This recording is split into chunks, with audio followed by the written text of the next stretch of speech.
Hey, everybody. Hello, everybody. Hello.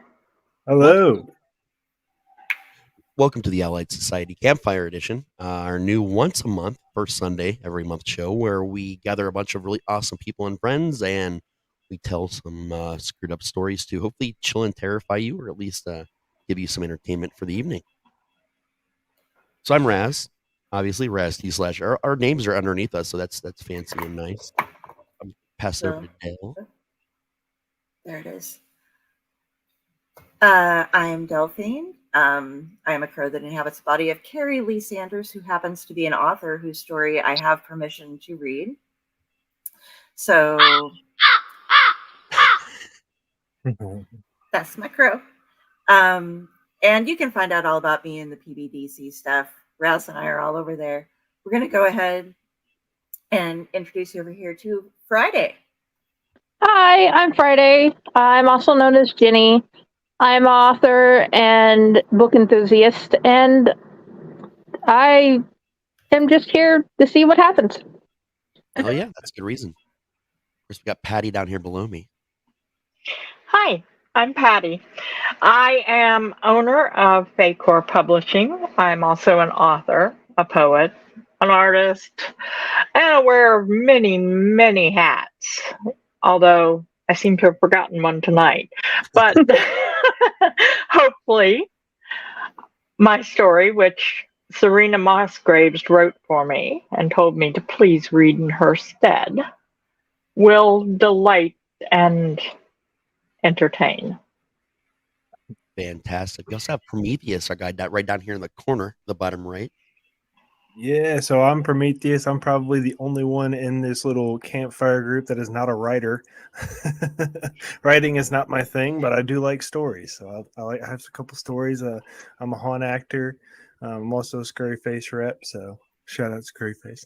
But I've also I do a little gaming too on Twitch. So yeah, Prometheus Gaming. Stuff. Show our merchandise over there. Get some today or stab. They're very comfy, by the way. The cool thing about this show is it just so kind of happened that a lot of people on today are authors. Like that wasn't even intentional. It just that's funny because storytelling does not mean you have to be a writer. Sometimes you just know a good story, man.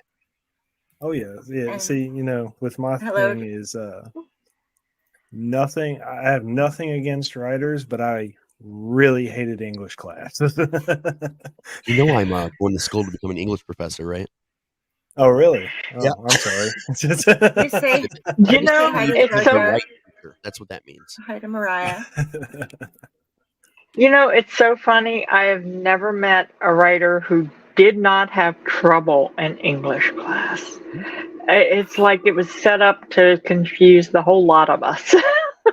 Yeah. All my teachers were absolute shit, except for two that I ran into in college that were the ones that really helped me decide that this is what I wanted to do. So most people I know that don't read or aren't into reading or writers in general, it's because they just really had bad teachers that never showed them what that was or explained it in a way that could be understood because it's difficult. Oh, sorry. I was going to say the same thing. I had a really good teacher. I just had a hard time with it because they decided to put me in special ed classes. So I was reading college level and being handed work for third grade in high school. Gotcha. Yeah, I got bumped up quite a bit. I actually there was one year and it was awesome when I graduated school in 93, by the way, folks. And they had just started putting in semester length classes. And I took 7 English classes in 1 year. And it was awesome because there was some fiction stuff, some writing stuff, some drama stuff. And it was just all over the spectrum. And it really helped because I got we were reading Stephen King in high school, which was unheard of, back then. That was me too. Who would hand that to you? But it was very cool. And I grew up in Hooper, Nebraska, which had the smallest, while I was there, it had the smallest national public library in the United States. And I had a pass from my mother that allowed me to go ahead and read whatever I wanted. They didn't want to have me stuck on like, you can only read the like 2 shelves over there with the kids' books in them. So I got started early. I was like, yeah, I can read whatever I want. Horror. Oh, look at me. I'm reading The Exorcist at 8. I need a dictionary. What the, It's worth noting that a lot of people that read don't actually read traditionally. Like a lot of people that enjoy stories these days, they never pick up a book. They listen to podcasts, audiobooks, all kinds of things. So reading isn't even 50% of the way to experience a story, or just again hanging out by a fire with friends and talking about shit. Well, with me, real quick. Sorry, just throwing up the trigger warning just in case for people. Oh, yeah. So, Because fuck. go ahead. Yeah. Well, with me, we moved around a lot when I was a kid. My grandmother saw I was having a serious hard time making friends because introverted little me, and we never stayed in one place long enough for me to learn how. So, first grade, she hands me a book and says, "Here's your friends." I took that to heart. By 4th grade, I was reading college level. And they didn't think to stop me from reading anything. So I was reading stuff like Timothy Zahn in 4th and 5th grade. I was reading, stuff like War and Peace in 4th and 5th grade. I was stuff that a lot of people don't end up reading. I was reading because it was like, ooh, a book. Oh yeah. I couldn't finish War and Peace in like post high school. I tried, and I was making lists like of everybody, and I'm like, there are 70 characters so far, and I have no idea what's going to happen to the end of the discussion that guy was having with that girl at the dance, and I didn't understand how it was written. So finally, it's a very dry read. Yeah, that was one of the very few books that I ever gave up on. Like, I've sat through some horrible books and some terribly tedious ones. But, I got through that one, but the book I gave up on was Twilight. I couldn't get past the glowing vampires. That one just... My OCD is insane. If I start reading something, even if it turns out to be a not good series, I am compelled then to finish it. I've tortured myself several times, never as much as I did with Vampire Academy. I do not recommend the Vampire Academy. But that's the thing about storytelling. We've all found it at different ages, different times, different ways, different mediums. I mean, when I was young, they were still doing radio shows. Some networks were like actual radio shows, like Shadow and Strange Suspenseful Tales and things like that. So I'm on the tail edge of that. But I also have like Coast to Coast with Art Bell and George Perry, like with the paranormal discussions, and so there's all these different cool ways. And a lot of the shows Dylan and I did previously about the art of storytelling even takes it back to like cave paintings and the first hearth where humans gathered around to tell each other a story about the animal that lived nearby as a cautionary tale to just watch your shit and not get eaten, basically. So it starts kind of there's been a million ways spray paint which you can learn about on the normal Owlite podcast where we teach you about the art and history of storytelling. There's lots of cool things out there, guys. Well, a lot of the reason sorry. Oh, no, this is something that happens a lot. Oh, yeah, Just go with it. A lot of the reason I ended up becoming a writer at all was because my grandmother was a storyteller. She grew up in the age of radio. For her, there was no TV because she was born in the 30s.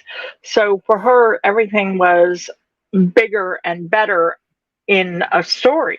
And I grew up on her stories, and some of her stories were absolutely crazy. I mean, absolutely. Yeah, I had to do a double take to make sure she wasn't fibbing to you.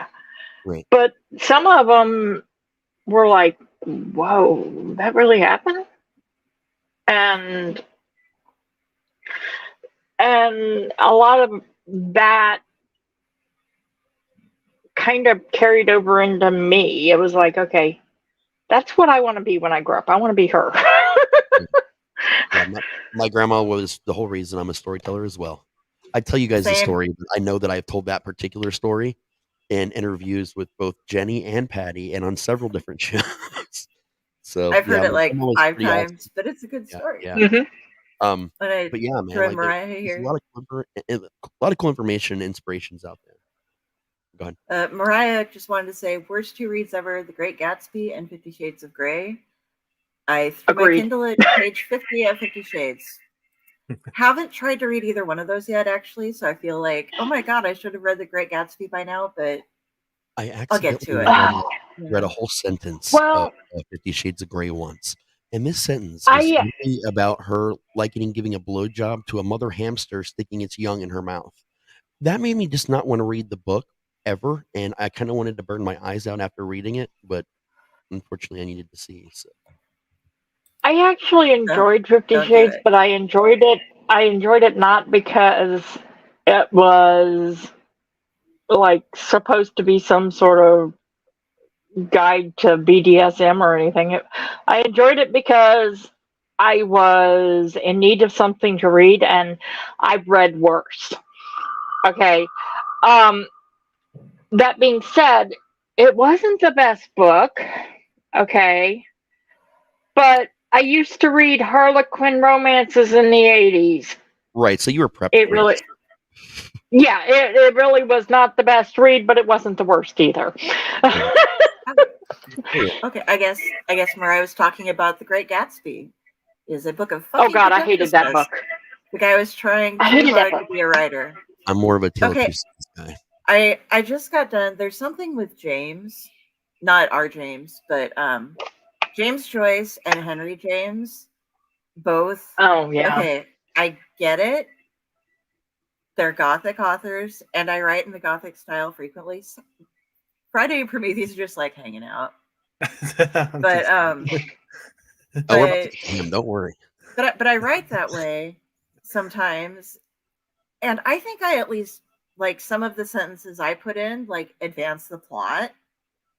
But Henry James could write every single one of his stories except maybe The Turn of the Screw. That one might take like 2 pages and be done. But instead it's like, oh, I must just I hate the whole thing back with Jane Austen too about, let me talk to you about bonnets and the income that a man has. It's like, I don't care.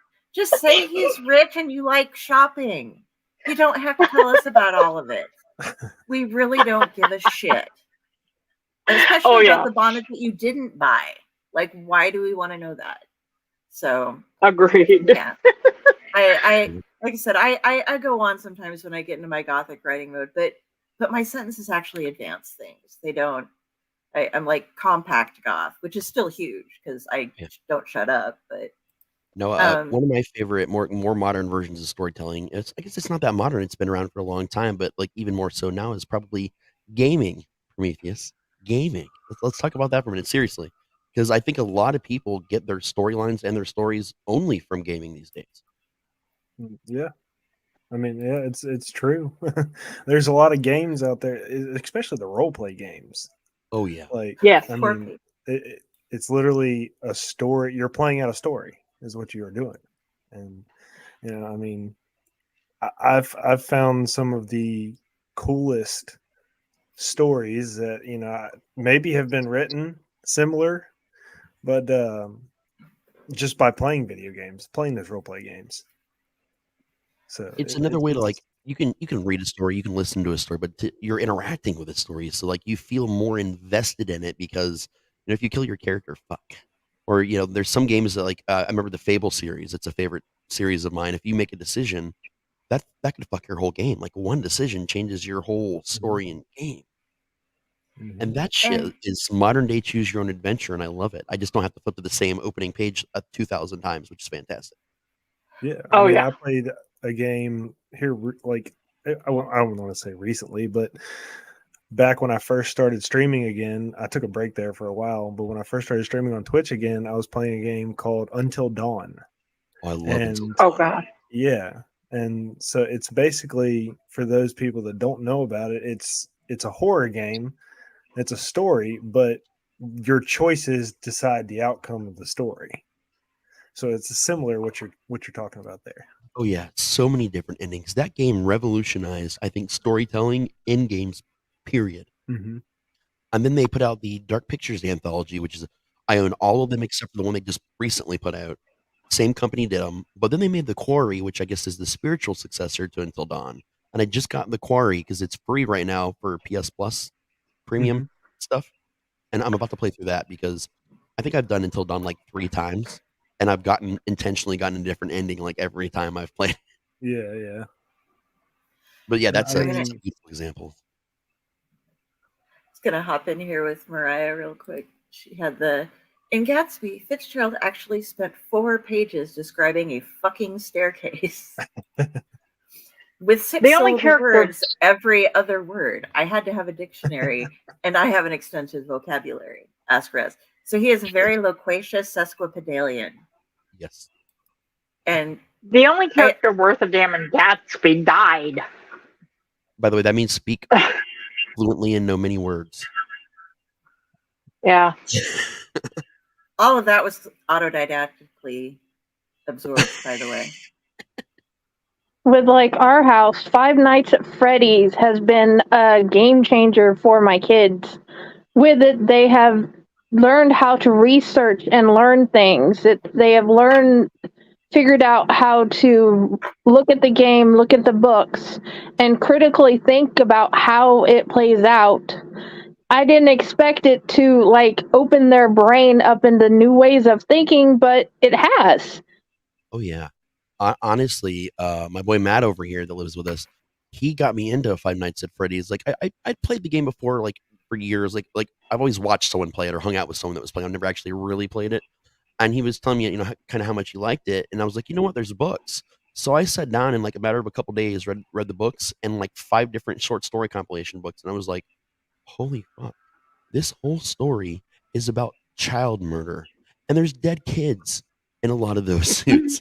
And I was like, I don't think I ever understood what the actual story of this game was. And it was weird because then I was listening to some of the audio things they did for it while he was playing it. And that's an intense story, dude. Like that's a modern day like genius level story. It's not for kids. It's not for adults. It's kind of for everyone, but also not for anyone at the same time. Yeah, I know. I was having an interesting discussion. Somebody had posted up a question about like your favorite movies of different types or the movies that changed you and stuff. And both of our like favorite masterpiece movies, he commented afterwards, were meta movies because I'd had A Clockwork Orange and as my honorable mention, and he had Singing in the Rain as his main one, and my main one was In the Mouth of Madness. And he was like, these are all meta movies, And I was like, well, I mean, it makes sense because when you're immersed in a movie, it's cool. But when you have that storyteller aspect, I love being read to. That's why I love this campfire stuff. And I love telling stories. So it feels like you're being told a story while watching the movie. So you're seeing deeper inside that person's psyche. So I think that's why I kind of like those. I don't know. Yeah, those are fun. I think. I mean, again, that's something I see in video games a lot too. Where suddenly it identifies the fact that you're a player of a video game, and you're like, wait, what? I thought I was controlling a character. Like this is fun. Yeah. Like Sword Art Online. Like a couple of those games make me feel like I'm targeted all of a sudden. Like me as a human being playing the game. Like it's super creepy, man. And even some horror games do that. There was this one years ago. I can't remember the name. It was the first interactive horror game that was ever made. But this one took it really far.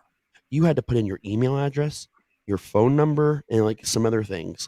And as you were playing this game, the game would generate and send you emails. It would call you your phone and play recordings.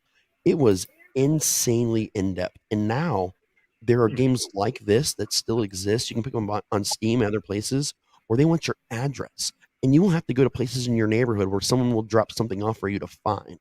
And these are actual video games that just incorporate the outside world in really fucking weird ways, man. Wow. That sounds creepy to me. It does. I want to do it just to see how creepy it gets, so that I can write about it later. But because the experience. But it sounds amazing. So Jeremy was saying I'll be interviewing Marta Svetek, who voices Roxanne, in a couple of weeks. I will have to let her know. Jeremy, by the way, also known as Jar Jar Jeremy, is a member of the Dorkening, Buddy.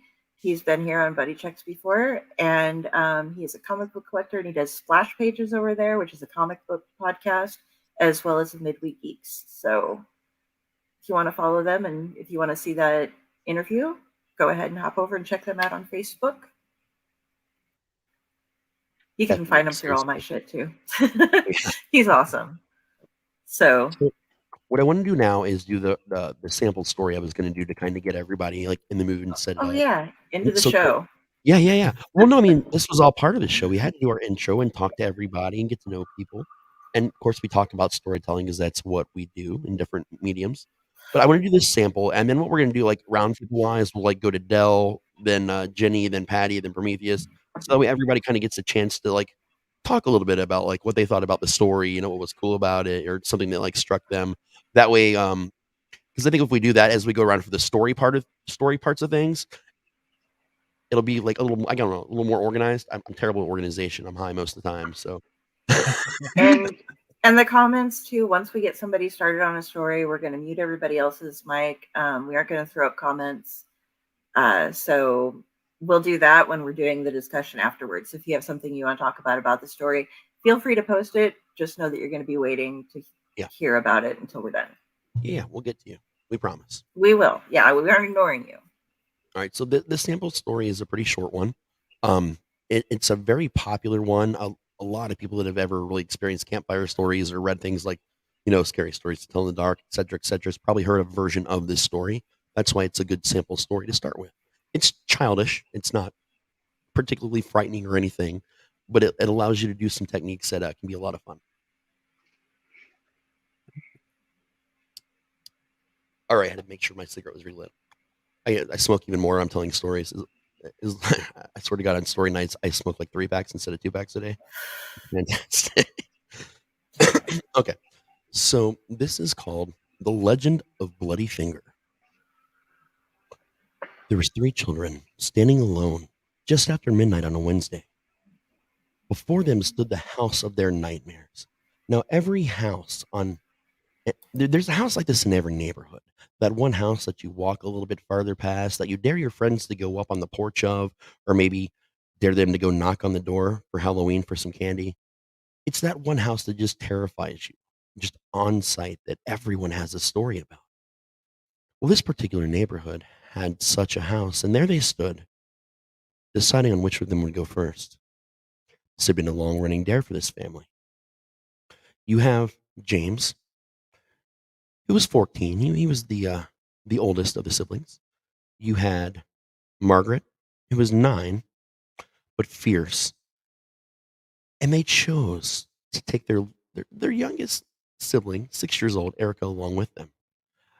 Erica was perhaps the bravest of them all in many ways, so she decided to go first.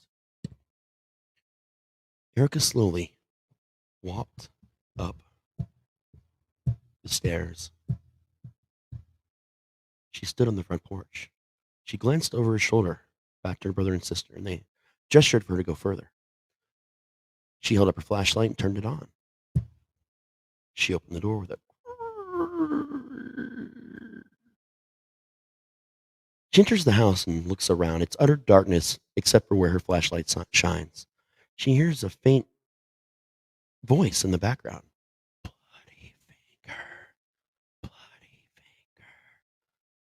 She's not entirely sure what's happening, so she decides to go further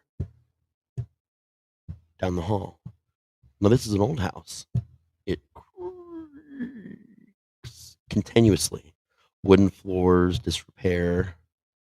She hears it again. Bloody finger. A little louder now.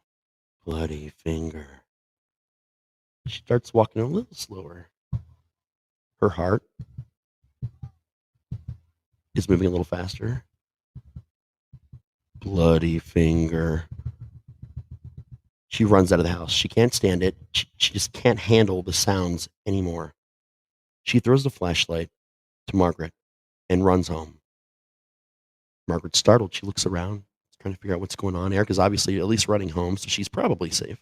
But it's the 90s, so no kid is ever truly safe, and no one cares. So Margaret gets her shit together. She eyes the house. Okay, I can do this. She goes to the front porch and walks up the stairs.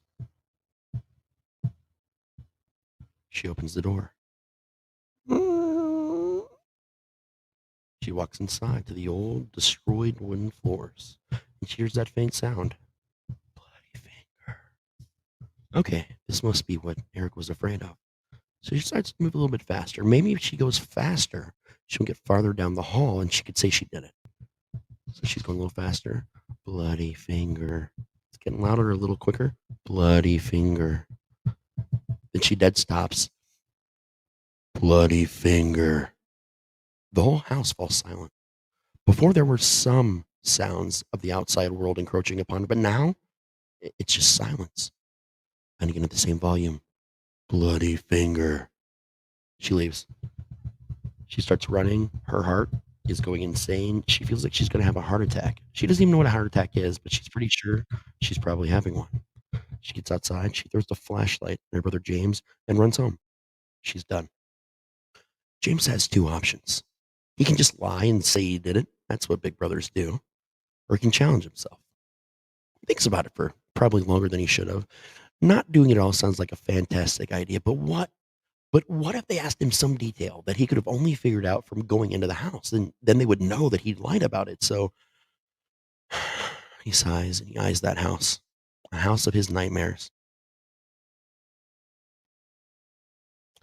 Grips the flashlight a little stronger and he walks up to the front porch, up the stairs, opens the door with a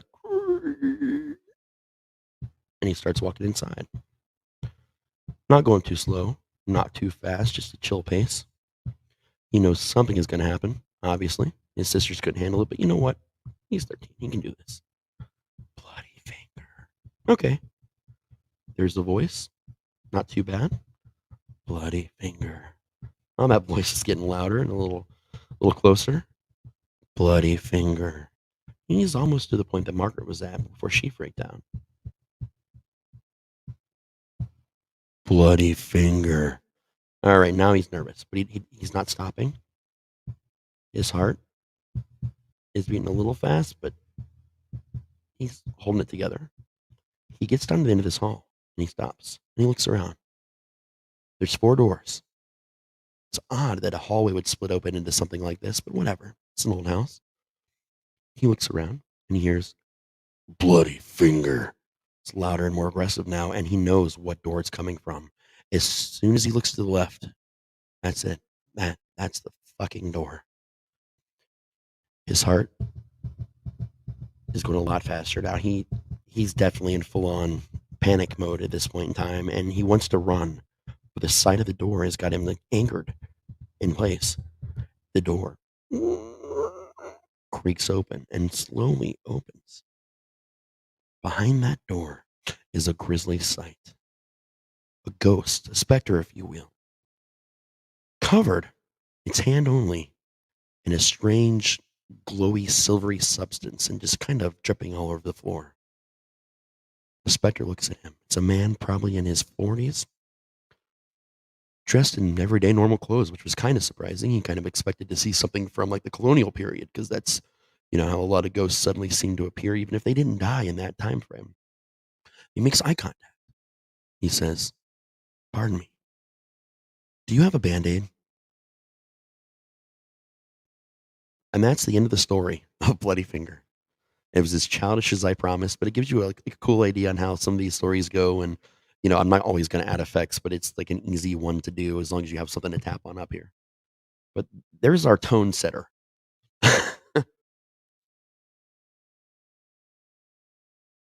You can unmute now.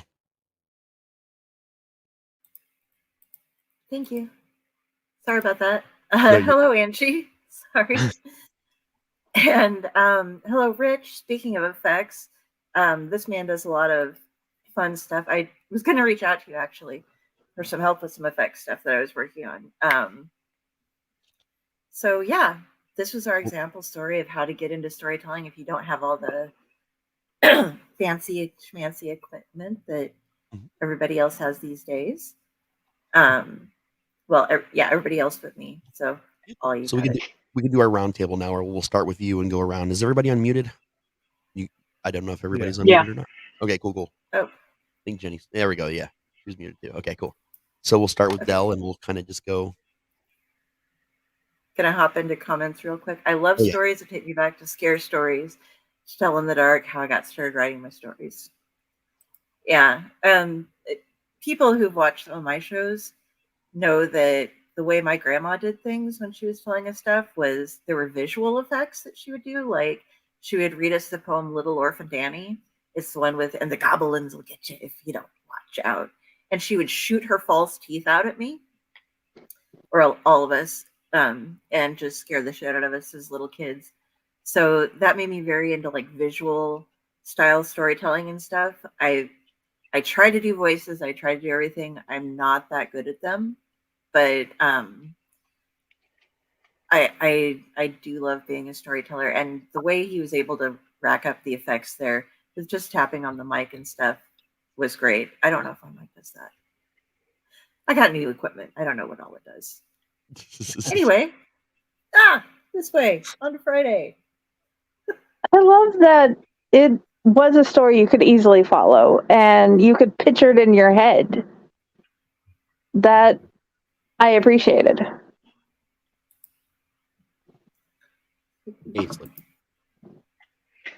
I agree with Jen.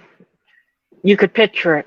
That's one of the things that I always loved about Grandma's stories is you could close your eyes and be wherever it was the story took place. And that's what this was. You were there. The location was there. It didn't matter if you'd have done the effects or not. The location was clear. And that, for me, made the story real. Although I got to admit, I laughed about the 90s joke. That was great. All right, Prometheus. So I think it was a great, as everybody else is saying, it was a great visual. You didn't have to really put a whole lot of description into the location of where you were setting us. Just the way you depicted the story set us in that location. It was more, and I'm one of the kind of people that, I visualize things. When people are telling me something, I visualize it. And so the way you set it up, all of us, as we heard the story go on, we probably weren't thinking of the same visual, but we had the idea in our head of what you were trying to pitch to us. So it was great. I like it. That's one of my favorite things about telling stories. I've told this sample story dozens of times, and everyone had some other little joke. If it wasn't the 90s joke, it was something else. And everyone, I would give like a slightly different detail about the house. What I found is, as long as you provide one or two little details, like the wood floors, the state of the house, like it being that one house in the neighborhood that most people, have some experience with, that's all you need. Because like you said, it lets other people paint their version of what the house looks like. And it's really cool to just think about like how everyone would envision it. And when in reality, this is a real house. The house that I base my version of is the house that I grew up in, which is where most of my stories I tell take place. So it's just a weird, stupid little thing that I did for fun. But every version I've heard professionally of the story is also very different than the way I tell it. Yeah. But it's all about that fucking Band-Aid at the end, man. It's all about the build up and then the punchline right there at the end. You get them and you're like, oh man, I've scared adults with this who like heard half the story and was like, I'm out. And then their friends told them the end and they're like, it was about a Band-Aid. No, I feel less than person. As always, Raz plus voice descriptors equals creep factor and imagination racing. Yes. We've been doing a campfire before this over on a Discord server called Right. if you're a writer and would like to join a Discord server about it, contact either Raz or I on Facebook, and we'll get you hooked up. But we'd get together once a month and have everybody, but we didn't have the visual. We just had an audio get together, and we've been trying to do it for quite some time, and it started getting messed up on who'd be able to show up or not. So it's here and it's live. And it's awesome. We get to have fun guests with us. I believe I used to attend on occasion when I could manage it. Yep. Back in our old days. That's how I met. Yeah, it's how I met both Delphine and Raz. So. But the most important thing is there's no wrong way to tell a story.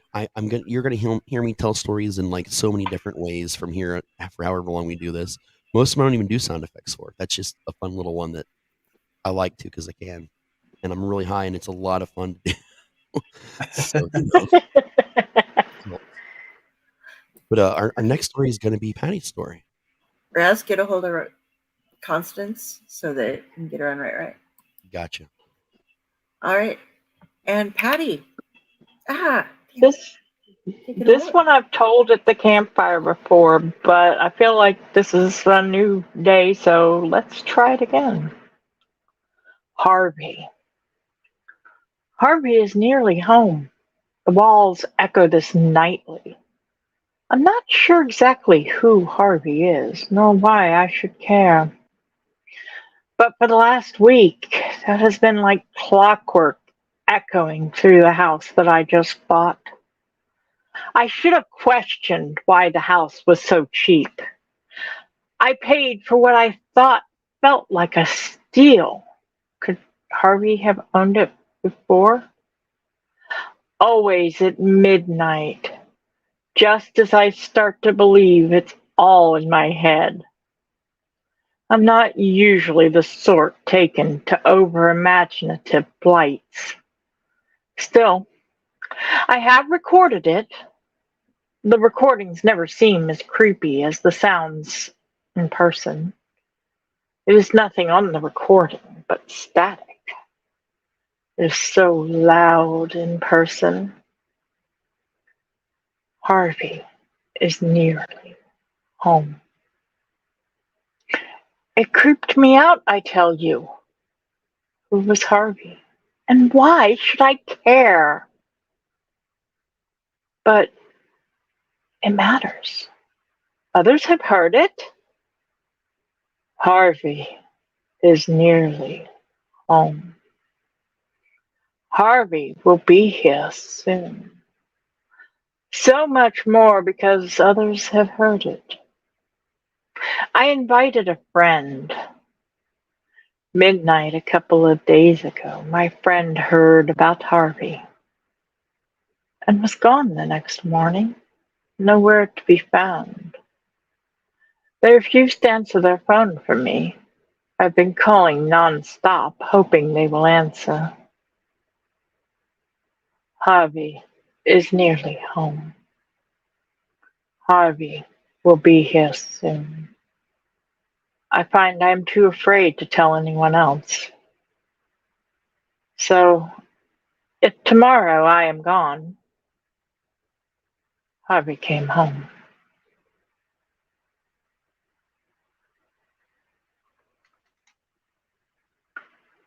That's the end of that one.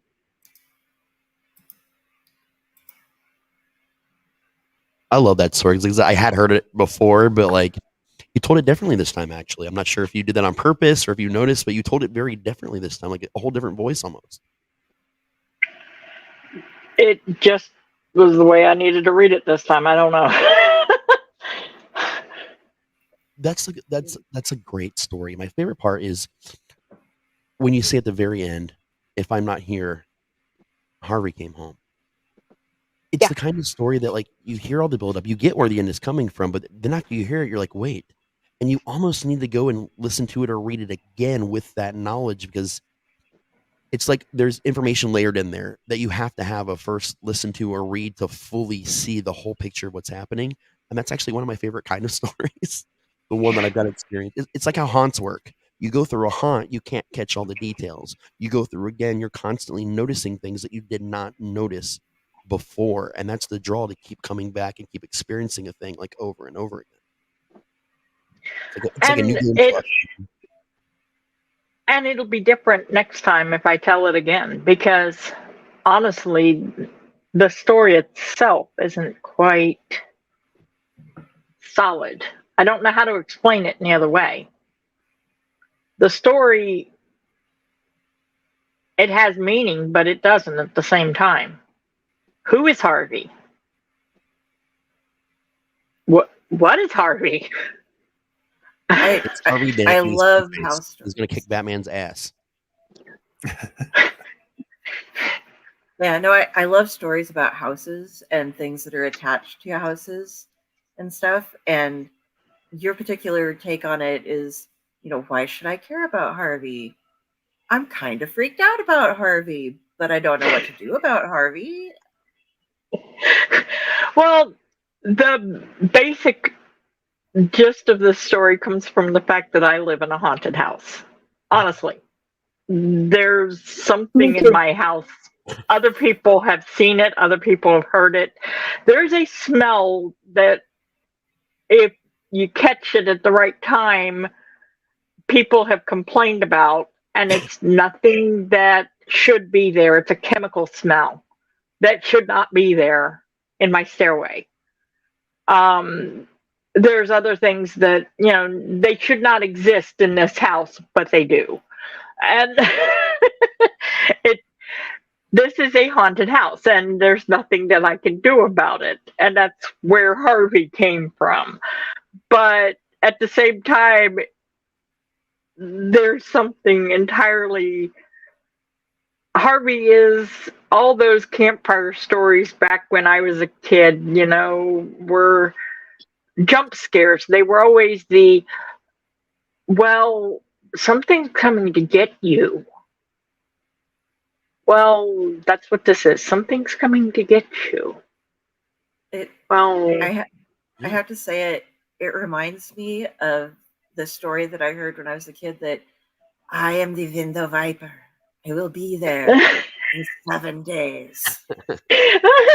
7 days. A little bit, but yours is serious. So. What did you think about it, Jenny? I liked it. It's one of those, I love the style. I can't quite put my finger on the first time I heard a story in that style, and I was trying to. And I love that the ending is so open. You never know what actually happens or when he arrives. Right. It's awesome, man. What do you think, Prometheus?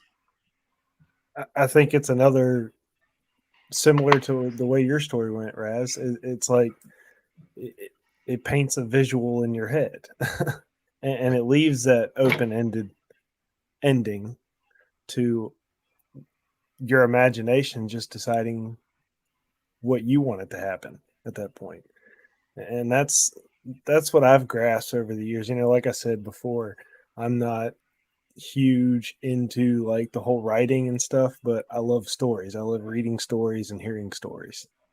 That's just how I am. And I love stories that like I said, I can visualize, but I can visualize it in my own way. And that's what I did with that story as well.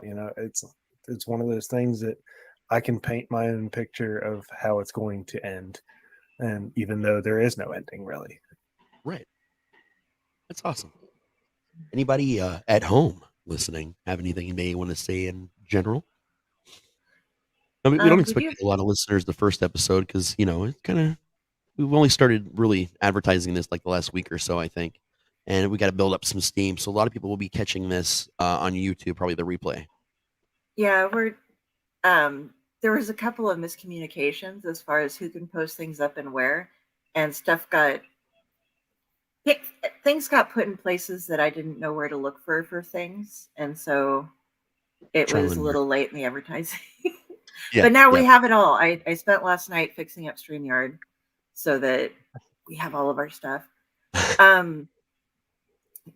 Going back, this is a referral to the right thing. I was thinking about sharing stuff again, but lost the drive because she felt her stuff was subpar. Don't do that. She's in right. I dragged her into it not all that long. Yeah. Sure, Yeah. Bring it up. Work with it. That's what everybody's there for. To let you know when things are going right. If you have questions about how to change something, or if it's a good idea or not, or how to make it a better idea. That's what she's actually a fantastic writer. She's got some great stuff out there. I'm even in one of her stories. Like Me as a Human Being is in one of her stories that you should definitely get on her and check out her shit. She also wants you to read the Golden Arm story. I'm not entirely sure what story you're referring to, but if you let me know in messages, I might remember. I talk a lot of shit. I tell a lot of stories. Welcome back, everybody. Indeed. Was that a Patty commercial that I just saw? It was. Yes. I love that commercial. It was so beautiful. I love it. Yeah. One of the girls, Susan, did that up for me with the collective. I think that's her name. Yeah. That is a wonderful commercial. Yeah, she has many. I love that commercial. That is amazing. Yeah, I think her daughter even helped her with it too, which makes it even more awesome in my opinion, like more special. I wish we could post it on all the social medias. Oh, we have a separate copy to give. I think, to give you guys that. Yeah. I think she sent it to me. I don't know where I put it. I'll have to. Yeah, if you can, just let her know, and she'll send you another copy. Okay. It is an amazing commercial. Of course, most of the covers in there I created, so that helps.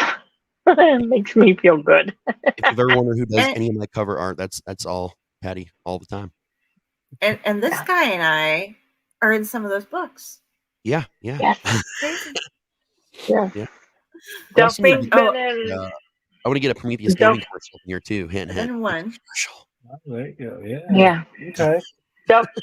Delphine's been in one of the anthologies so far, and Raz has been in almost all of them. I think there's only one or two hasn't been in, and we published one of his books so far. No, two, because there's also his children's book now. And Jenny has been in one of the anthologies, and in April, her first book is coming out.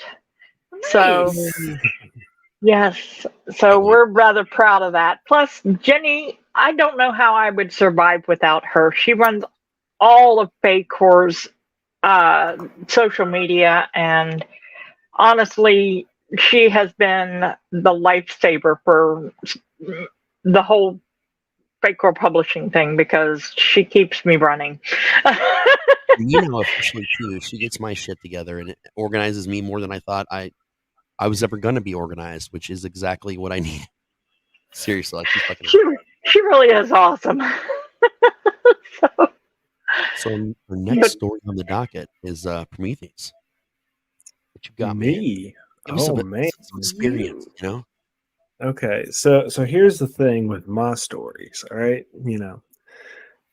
my stories are like ghost stories, but they're things that actually I experienced. So it's not going to be like, the formal stories that we've been hearing. So this is going to be like your typical what I actually experienced in these aspects. So first one we'll go with. So I worked for a haunted house in Roanoke, Virginia, and it was called Terror Manor. And the building we are in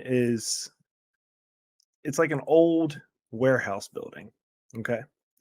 So it used to be an old factory, and there's a lot of story, a lot of history behind it that I don't really know per se what happened there, but some things have definitely happened in that building. They say the building's haunted. I didn't really believe it. I'm there, helping build the haunt. This is when we're in the building phase, when we first get into this building. I'm in there helping build, and it's probably 2-3 o'clock in the afternoon. It's just me and one of the owners. We're the only two in the building working on some stuff, hanging some drywall, putting rooms together and whatnot. He ends up leaving me in one of the rooms as I'm hanging some plywood on the wall. And as he leaves, he says he's going to go cut some wood. And the saw is about 50 to 75 yards in the back of the building away from me. So I'm standing there hanging some drywall, and out of the corner of my eye, there's like this hallway right coming into the room that I'm in. And out of the corner of my eye, I see at the time what I thought was him walking into the room again. And so I turned, and his name was Rob, and I said, "Rob." And nobody was there. And I was like, "Rob, what are you doing?" Like yelling out to him because I figured he'd walk the other way out of the hallway into the room next to me. And he's not answering. So then I yell his name. I figure, maybe he has like an earbud in or something. He's listening to music. And he's all the way back in the back, still cutting the wood. So I saw a full body apparition wearing the same clothing that he was wearing, walking. And the direction it was walking, after I investigated some more, was into a solid wall. So it literally, there was no other way for it to go. It was insane to me. And I couldn't debunk what I saw, I guess they could say. These ghost hunters, how they say debunked. But there was no way I could actually debunk what was happening in that moment. So the conclusion I can come up with is I saw an actual apparition walk into another room. But so that was just one scenario that I've had at that haunted house. The other ones, there were rumors going around that some of our staff would hear like a small child giggling within the building. And I didn't believe that one. I'm a big skeptic a lot of times. I don't say that I don't believe in ghosts, but I'm very skeptical about some people's stories, whether they're making them up in their heads, But until I experience something myself, then I don't really believe it. But there was one incident where I did hear this small child, you can say, giggling within this building. And when I say like bone chilling, like all the hairs on my body were standing up. It was one of those incidents where I was by myself in this building, by myself. And that's one of the creepiest factors of this scenario. And so we had what we call the house lights. And if you've worked in a haunted house, a lot of haunt actors know what house lights are. It's when you have just certain lights in certain rooms come on so the actors can see what's going on. I had just the house lights on because I was going through my checklist, making sure everything was done that day was done. And I keep hearing squeaking noises coming from the back, what we call the shop, where we keep all of the props, the extra props, the tools and stuff. And so I'm trying to like figure out what it is. And I'm keep walking back, walking back. I'm brushing it off. And as I get closer and closer to the back, it starts getting louder. And then I start hearing footsteps. It's like footsteps literally walking around back there. So I holler out thinking, maybe somebody else showed up and was doing something. Nobody's there. Nobody's answering me. So I finally get towards the back and I go into the shop where supposedly people have heard this small child. The footsteps stop. There's a loud bang in the room behind me, which is unexplainable.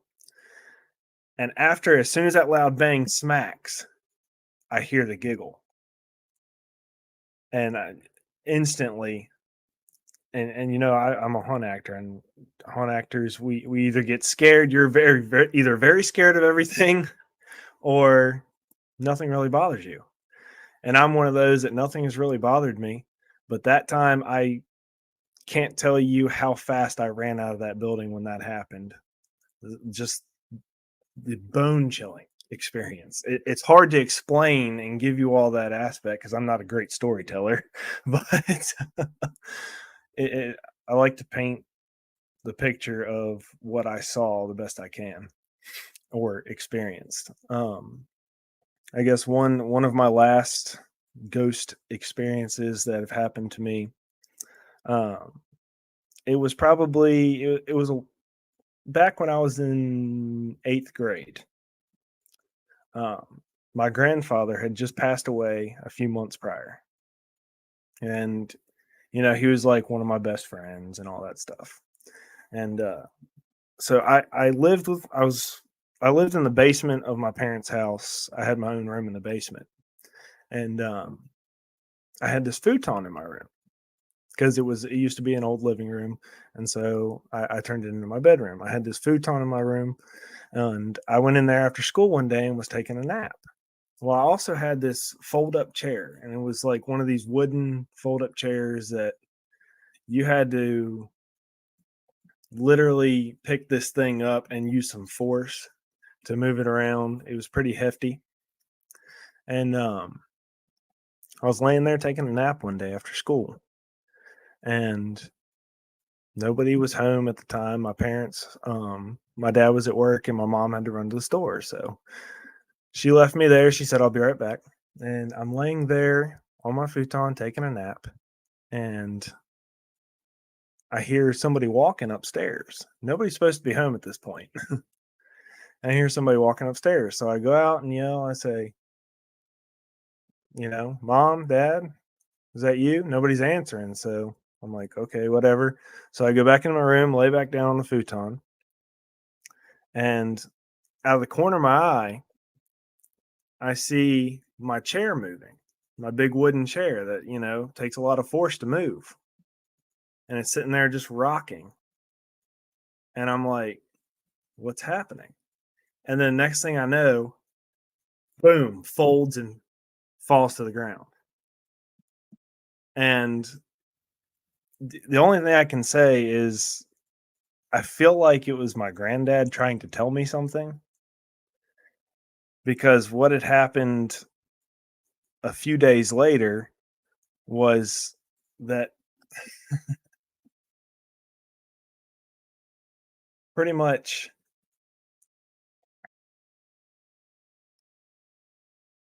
my aunt,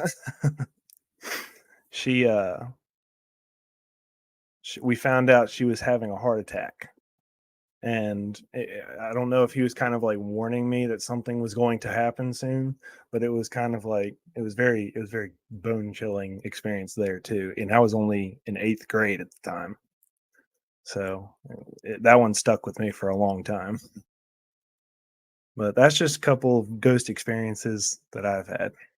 So not very story telling.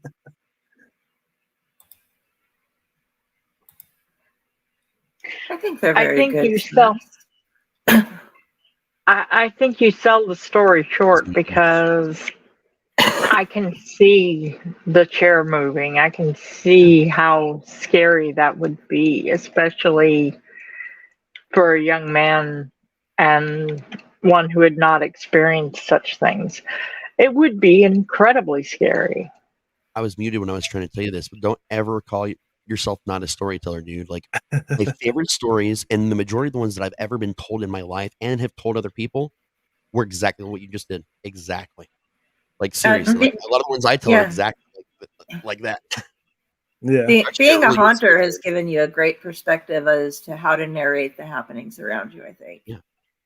You're very good at organizing. You do it without realizing you're doing it, but you're actually a really good storyteller, man. And I already knew you were from watching your streams and everything. I appreciate we wouldn't that. have had I try to sell things. Yeah. That's why you're here, man. We already knew. We already knew. We don't just roll dice. Throw It's darts. gaming. Take a Just chance. throw that in there. There you go. I appreciate it. I know I was smiling through parts of it, but that's only because I know exactly how you would have felt at that time. I had been through similar happenings, and my thought was I could either smile now or remember exactly how afraid I was then.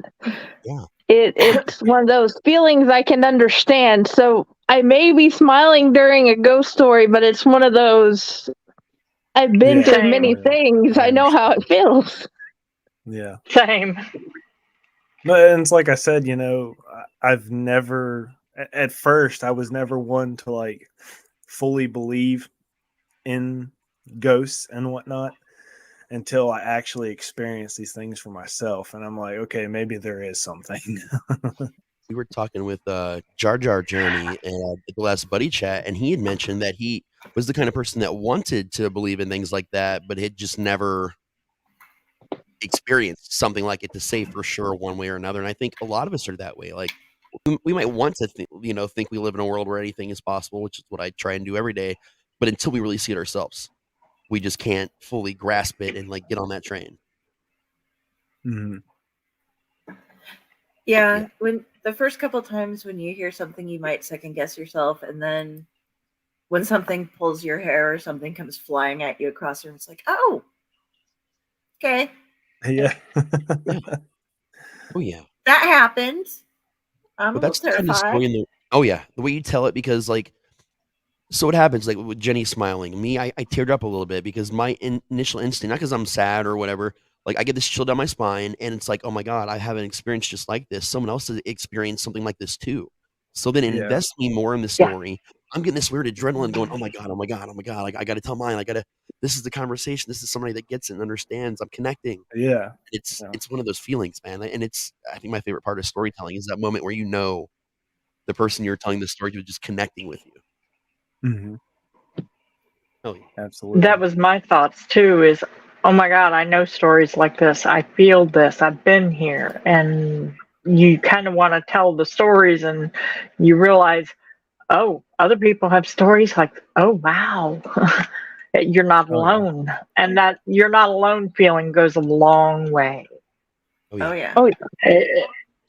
It's something that, and I think that's why, especially with horror stories, I think that's why so many of them have evolved to be what they are, because we as a culture, as a people, need to know that we are not alone, that there is somebody out there that understands the visceralness, the horror that we're in.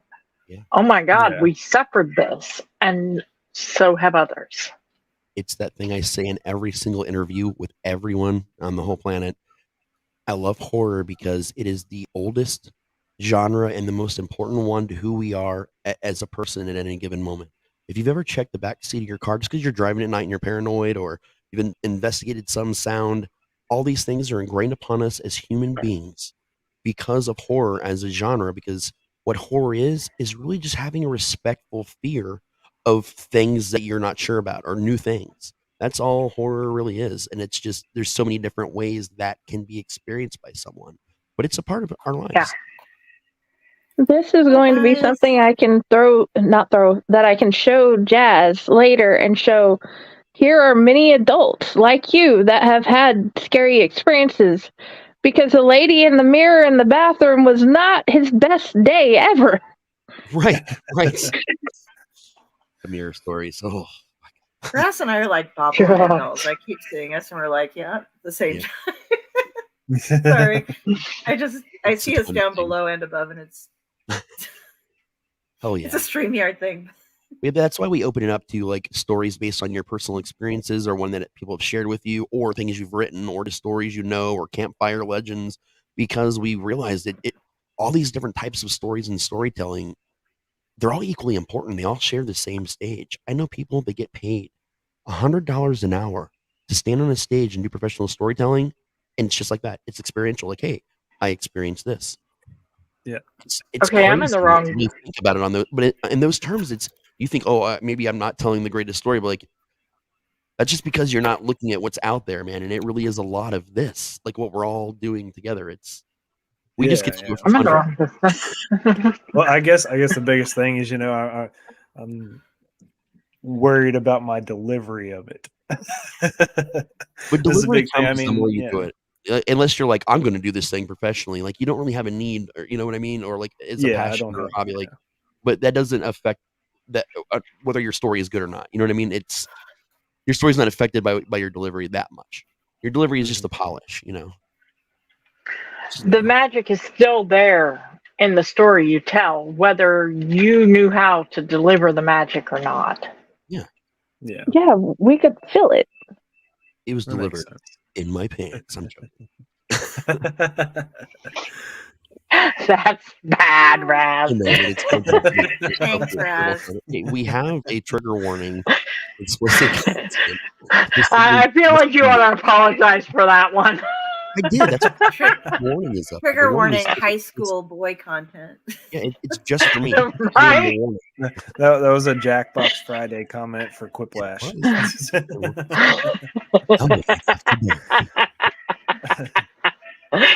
Oh, wow. Okay, story-wise, do we need to get back to comments, or are we caught up on comments before we move on?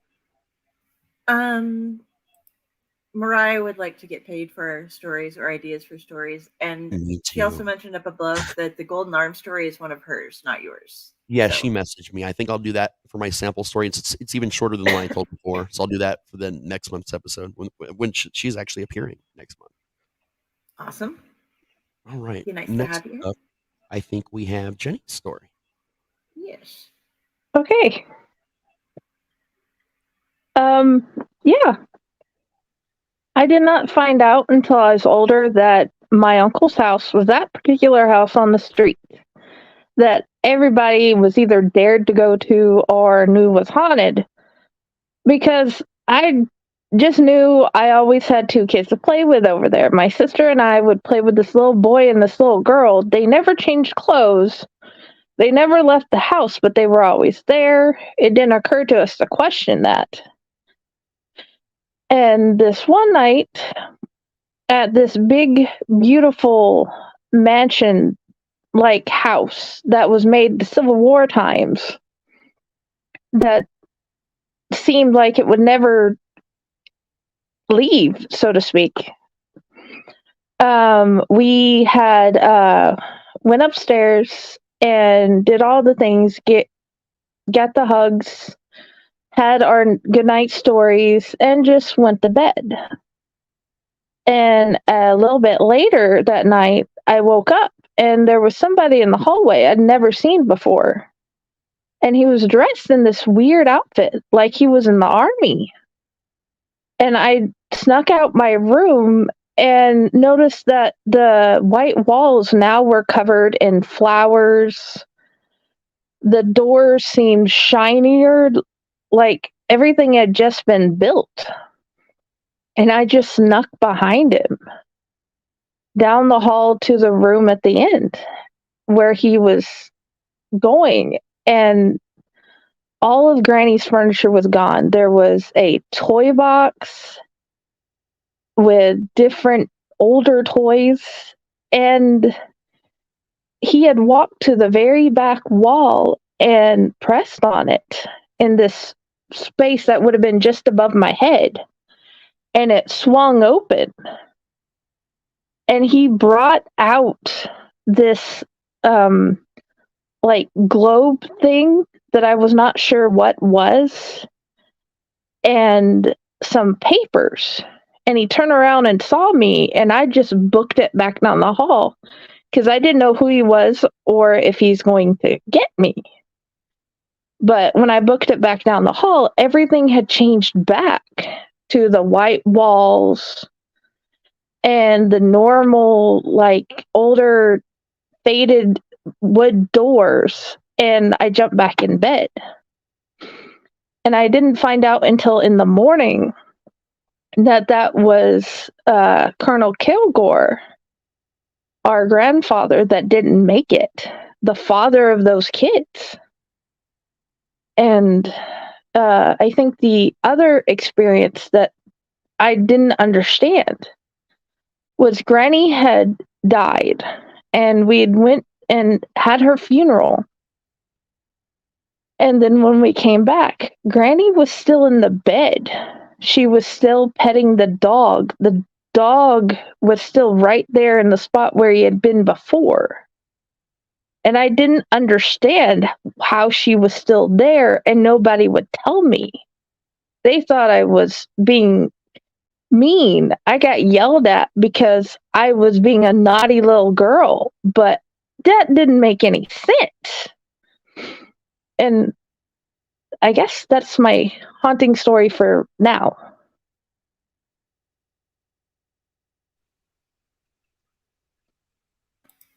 That's another one of those personal experience stories, man. Again, which it's so important to storytelling just in general, and that feeling again that we have something that we can connect to, something like that. Again, whether it's happened to us, like a lot of us, things like that have happened personally too, or whether you're someone who again wants to maybe believe that these things are real, but haven't quite gotten something yourself. It's more terrifying than it sounds in the story. We promise you. Like the feeling cannot really describe what we're saying. I feel it in my chest. That fear of not understanding. That would scare the Willibers out of me. I would Just not have liked that. Up those feelings again, like how you felt in that moment. Yeah. That feeling of not being able to breathe because you're stuck back right there. Oh yeah. Oh man. That's scary. It's scary shit. It honestly is. It's scary shit. That's me saying that. And like Prometheus, nothing bothers me at all. Like at the haunt, people try so hard to scare me at the haunt. Like just, being one of the managers walking through helping people, plus scaring in there myself. Like someone's always trying to jump around a corner. The farthest anyone has ever gotten was someone came around the corner to get me and was way too close and bumped right into my chest when I didn't expect it. And I was like, "Oh shit, you got me, man!" And I just that was my biggest reaction I think I've ever had at a haunt in general, even as a guest. Like, but if you get me, I'll give you props, but it's more like you're startling me, but we'll count that as a scare. It's in the scare category, so I'll give it to you. It's the gift we give to make them feel better. Oh yeah.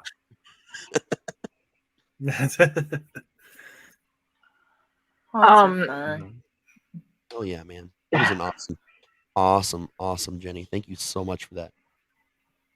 I'm so glad you guys liked it. That's awesome, man. It's again more things we experience together and can experience with other people. Exactly. This is all about. That's what gathering around the campfire and the community is all about, man. That's something that I've done my own stories and of my experiences at other campfires, and I'll do some at one of these, but that's not. I'm going to be the one person doing something different tonight, I think. Yeah. Well, Patty, your story was written, but it's everybody's haunted tonight. Where I would like to say, Raz, my jump scares playing Five Nights at Freddy's and the fuck counter. Yeah, that was our old podcast. Oh, Geekdom not Network. a fuck counter, a fuck counter. Jump scares easy. So we made her play one of the Five Nights at Freddy's games while Dark and I sat in on the stream and watched her and reacted in the video panels with her. And we actually had to have a fuck counter for how many times she screamed fuck and almost put the game down. It was amazing. I read that totally as a different type of fuck counter. So no. I was like, in fear, absolute unadulterated fear. Unfortunately, I kind of have to go, guys, but I do want to come back. I've got a couple of other stories that I think might be fun to tell. Yeah. But tonight does not feel like the night for them anyway. But we'll get back with you. Yeah, just let me know when you've got openings. I'm available most of the time, so. Yeah, we'll be doing it. So. If not tonight, I'll get with you tomorrow. Yeah, but thanks for having me, guys. No problem. Thanks for coming. It was nice to have you. Good night. Bye. If anyone at home is mildly confused, we understand that we don't know really how long we're going to run with this first show. It's kind of our test, so people might need to go on occasion, which is totally cool. we some nights we may have this with people rotating in and out in future shows. So we're always learning and evolving the best way to do this and to bring it to you guys. But we're actually not that far from being done. We've got Dell's story and then my final story and a wrap up. And this is actually going a lot smoother than I expected, to be honest. Yeah. Right before my story, I do need to show another commercial because I need to run away real quick. That's okay. So That's okay. Remember, buy, watch, or stab. Buy, watch, click, subscribe, get notifications, do all that stuff. Check out all these lovely people's information down in the comments and beneath YouTube and our links. Go to it all. Check this out.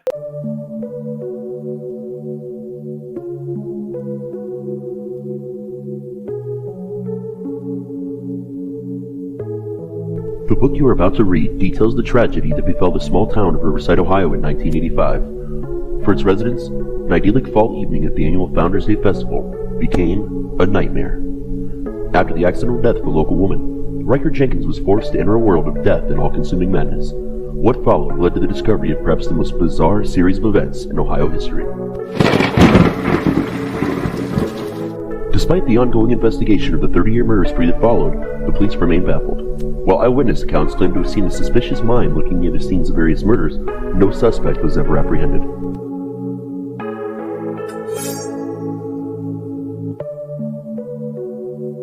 On the anniversary of her mother's death, Samantha Boone will be forced to face an otherworldly evil with the help of her closest friends and local police chief, John Romero. Together, they will work to uncover the truth as they learn that death isn't black and white. Can Riker Jenkins escape the evil that has consumed him?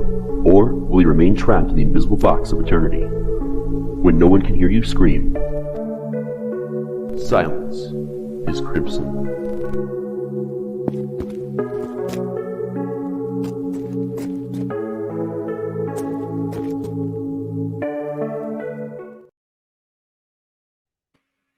Welcome back. Welcome back, everybody. Not sponsored by Mountain Dew. It's what I drink every second of the day. It would like to Not be sponsored sponsored by by Coke tea. Zero. Mountain Dew. It's got orange juice in it. That's my tagline.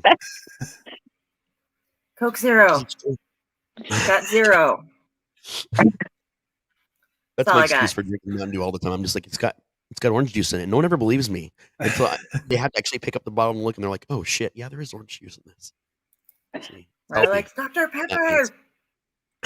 Now, I saw some pretty cool merch in that commercial. There's some awesome merch in there. A lot of great PBDC merch. That's about to explode. And there's about to be a ton more of that in there. Oh Well, God, I got bless one you. Also thing merch. to say to these people. So much. I got merch. one thing to say to these people. Oh, we lost you. You're doing your soundboard. We lost you, man. You lost me? Yeah. I could Yeah. hear you. And like your Goodness. effect's not coming across. All right, hold on. We're going to make this happen.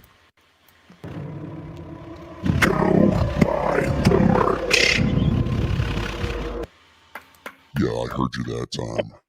Oh Okay, God. And don't forget to buy the book. Yes, buy books. Buy books. Everybody buy books. People I ask see. about I the need. trailer, that book trailer all the time. That is actually clips from the original My Movie before it got turned into Sounds Crimson and rewritten and re-put out. But yeah, that was all scenes from that old movie and some scenes we didn't use for anything but an old trailer that I cobbled together to make that because I can. And the whole voiceover and text was all designed to mimic the opening of Texas Chainsaw Massacre. Because I noticed. I do weird shit like that. It was fun. Have you put it on the other places? That thing has been put everywhere, as far as I know. Like when I made it, and ever so often, it's just gone up, kind of. Randomly? Yeah, randomly. Where I could not tell. Everywhere I usually am, it's gone up multiple times. Yes, Mariah. We do that. And I'm not even We're choosing the so commercials. sneaky about it. Hey, yeah. I'm in control of nothing. It was my turn. Yeah. Oh, and my turn. So, Yes. everybody else has been telling really awesome self-life experiences and the haunted things and the scary things that have happened to them or things related to that. Right, go ahead. Insert yourself. Shamelessly. We'll promote you. We will. Check out Mariah Lynn and her wonderful Fantastic series as well as some zombies. She has a lot going on here, so just type it in MariahLynde. Look up her on Facebook and wherever toys are sold. Now with Kung Fu Action Grip. There you go. Type it out. I'll read it in a baby voice. Yeah, I need voices here tonight, so I'm going to do my best to do my voices. And I am not going to be able to watch the stream as I'm reading. So, one more. So if something bad is happening, like text me, Raz, or something. I got you. All right, so my story tonight is something that I wrote for a collaborative thing we were doing where we had an open world of this arcade and we all got to write stories about it. Mine is called The Nightmare House VR, and away we go. I found it stuck in the door to my apartment. Need an escape from life? The Corpus Arcade may be just what you're looking for. A picture of a dark room backlit with the color washes of video games, giving silhouettes of the players filled the backgrounds of the flyer. At the bottom was a small map that gave directions to the arcade. I didn't see any on the neighbors' doors, but the hours we keep are different, so they'd probably already grabbed theirs and tossed them away. I was heading for the trash when I decided that I might give it a shot. I was a Mortal Kombat queen back in the day, and I hadn't been to a real arcade in over a decade. Worst case scenario would be that it sucked and I left. When I got settled in on the sofa, I gave the flyer a look again. The backside advertised a specific game they had. The Nightmare House was a new, highly immersive VR trek through a virtual haunted house. It asked for appointments to be set up and for players to be prepared to wear special garments provided in the arcade to allow for all of the VR attachments to be properly applied to the body for the most real playing experience possible.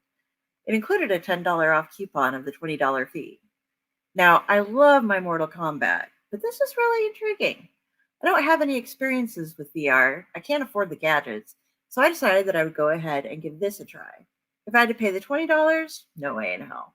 But I was willing to put up $10 for something like this. I called the number listed and made arrangements to go in that Saturday at 3 p.m.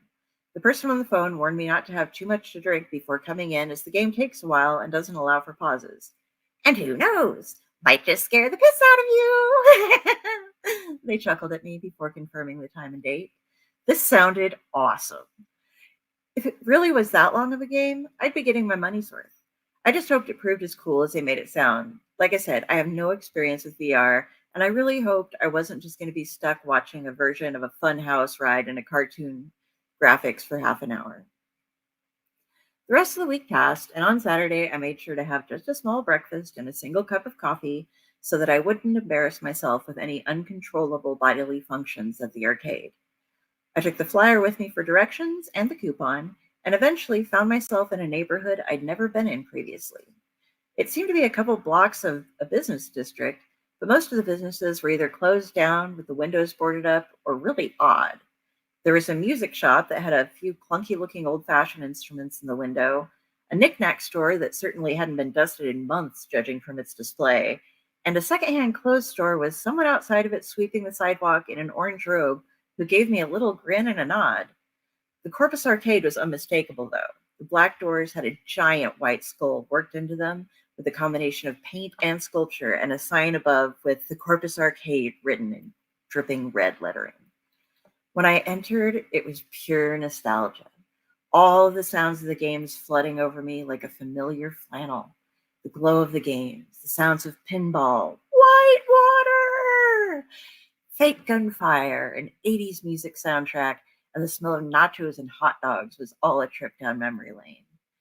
It wasn't until I'd been there for a good couple minutes that I realized the one thing that was missing: the people.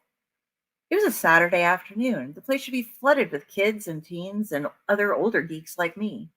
I noticed a few skee-ball machines with tickets hanging out of them, but couldn't see where the winners were. As I wandered further in, I noticed a few doors leading off to different game sections. Still no people, though. It was rather eerie. I think it would have been more comfortable had the place not felt so alive while being so empty. If I was in complete darkness and silence, rather than being so familiar, if I was sneaking into it when it was closed, perhaps, that would have been less strange. When someone tapped me on the shoulder, I nearly jumped out of my skin. I spun around to face them and found a girl dressed as some sort of goth nurse on roller skates. She was wearing a face mask and smelled like bubblegum. Hey, you must be my 3 o'clock. I'm the nurse. I run the nightmare house. Are you ready? Yeah. I handed her a $10 bill and the flyer with a coupon on it.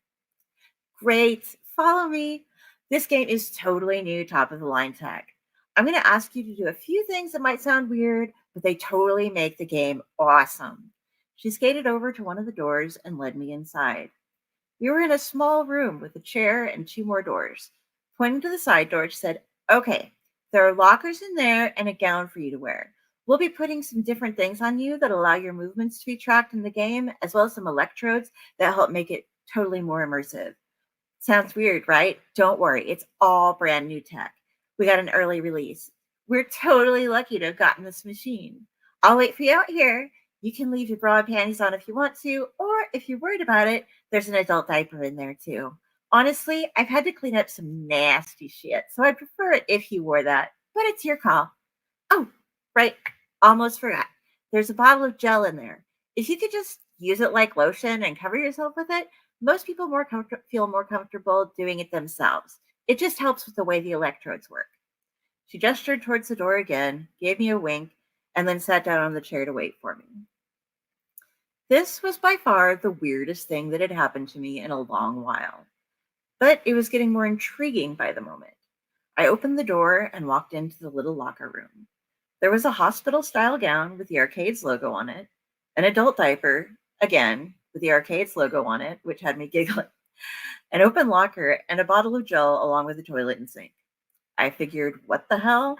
Made sure to use the toilet first, gelled myself up, changed into the gown and adult diaper because there was no way I wasn't going to use a black adult diaper with an arcade logo on it. It'd make for a great story. And then stuffed everything in the locker. When I was finished, I went back out to the vestibule to meet the nurse. Awesome! Looking good, she laughed. Now let's get you ready. I followed her as she skated her way into the room behind the other door. This room featured something like a chair crossed with an exosuit frame with arm and leg rests that had straps on them. Alongside of it were a lot of different pieces of equipment and wires. I would hate to be the person who had to deal with all of those wires. The nurse had me climb into the chair and set about adjusting the lengths of the arms and legs, little flaps folded out of the bottoms of the legs to support my feet. She wrapped things around me to monitor my leg movements, put gloves on my hands, and then started applying the various electrodes on me before strapping me into the chair. She did something to the back, and it raised up from the floor and had me set in a standing position. Try moving around, she instructed. So I did. The chair, or whatever it was, moved with me. It seemed that as if I was moving in the game, I could do so while not running into the walls. I was incredibly impressed.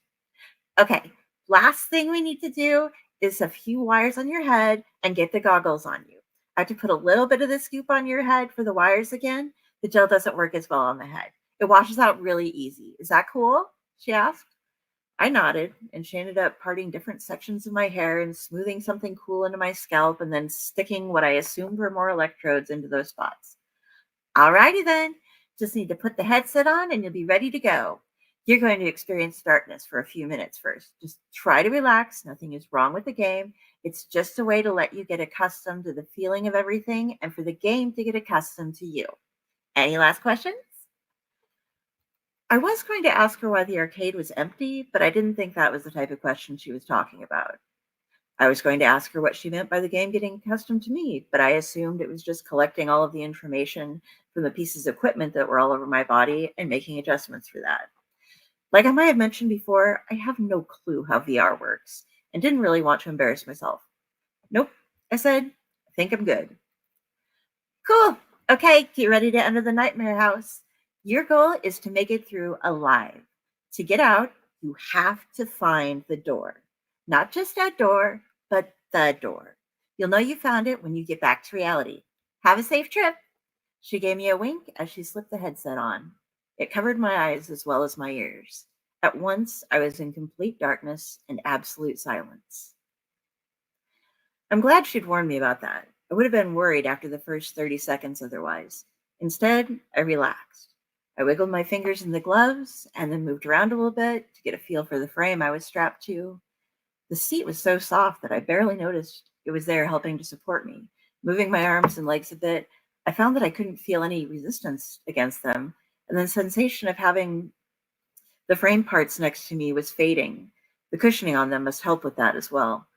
All in all, I was kind of enjoying being a floating being in a huge empty space. After a couple of minutes, light started slowly filling the area. The sound of birds joined in with it. As the light started to add some rather blurry scenery, I hoped that the graphics quality would improve, and I closed my eyes. When I opened them again, everything was clear. Not just well pixelated, it was completely clear. I was standing in the orchard of the house that I grew up in, and it was as perfect as I remembered it. I could even smell the mulberries and the apples. I could hear the birds. It was like nothing I'd ever experienced in a game before. It took me a minute of just looking around and taking deep breaths to come to terms with what I was seeing. Somehow, this game had replicated my old home's grounds immaculately. Perhaps there was more to the nurse's reference about the game getting to know me than I had originally thought. This was definitely the coolest thing I'd ever experienced. After I got a grip on myself, I looked closer at things. That's when I noticed the snakes. I dream about them often. Brightly colored snakes between 1 foot to 5 feet long. They hung from the trees, slithered in the grass, and poked their heads up from small holes in the ground. I like snakes. I really do. I've kept them as pets before. But in my dreams, the snakes all bite. I kept perfectly still while I checked to see if the terrain was the same as I was used to. Barn to the right, gravel road behind me, older barn and assorted buildings ahead to the right. Some distance straight ahead was the garage, and then the house to the left of that with the yard fenced in. I was just going to have to make a break to the house. I should be able to get there. At least this was just a game, right? I made it about 2 yards before the snakes started biting. They leapt, they flew, they swarmed at me with an air of determination and launched themselves through the air at me, latching on and not letting go. I was wrong, though. This might have just been a game, but those bites hurt. I was at a dead run towards the house, trying to pull away as many of the snakes as I could, while more kept popping out of the grass to attack me. Some fell off as I shook my arms and tried to push them away, but I still had some holding tightly with their teeth. Yanking a particularly vicious one from my hand, I realized that it hadn't given up biting me yet, and the teeth ripped a decent-sized wound into the area between my thumb and forefinger.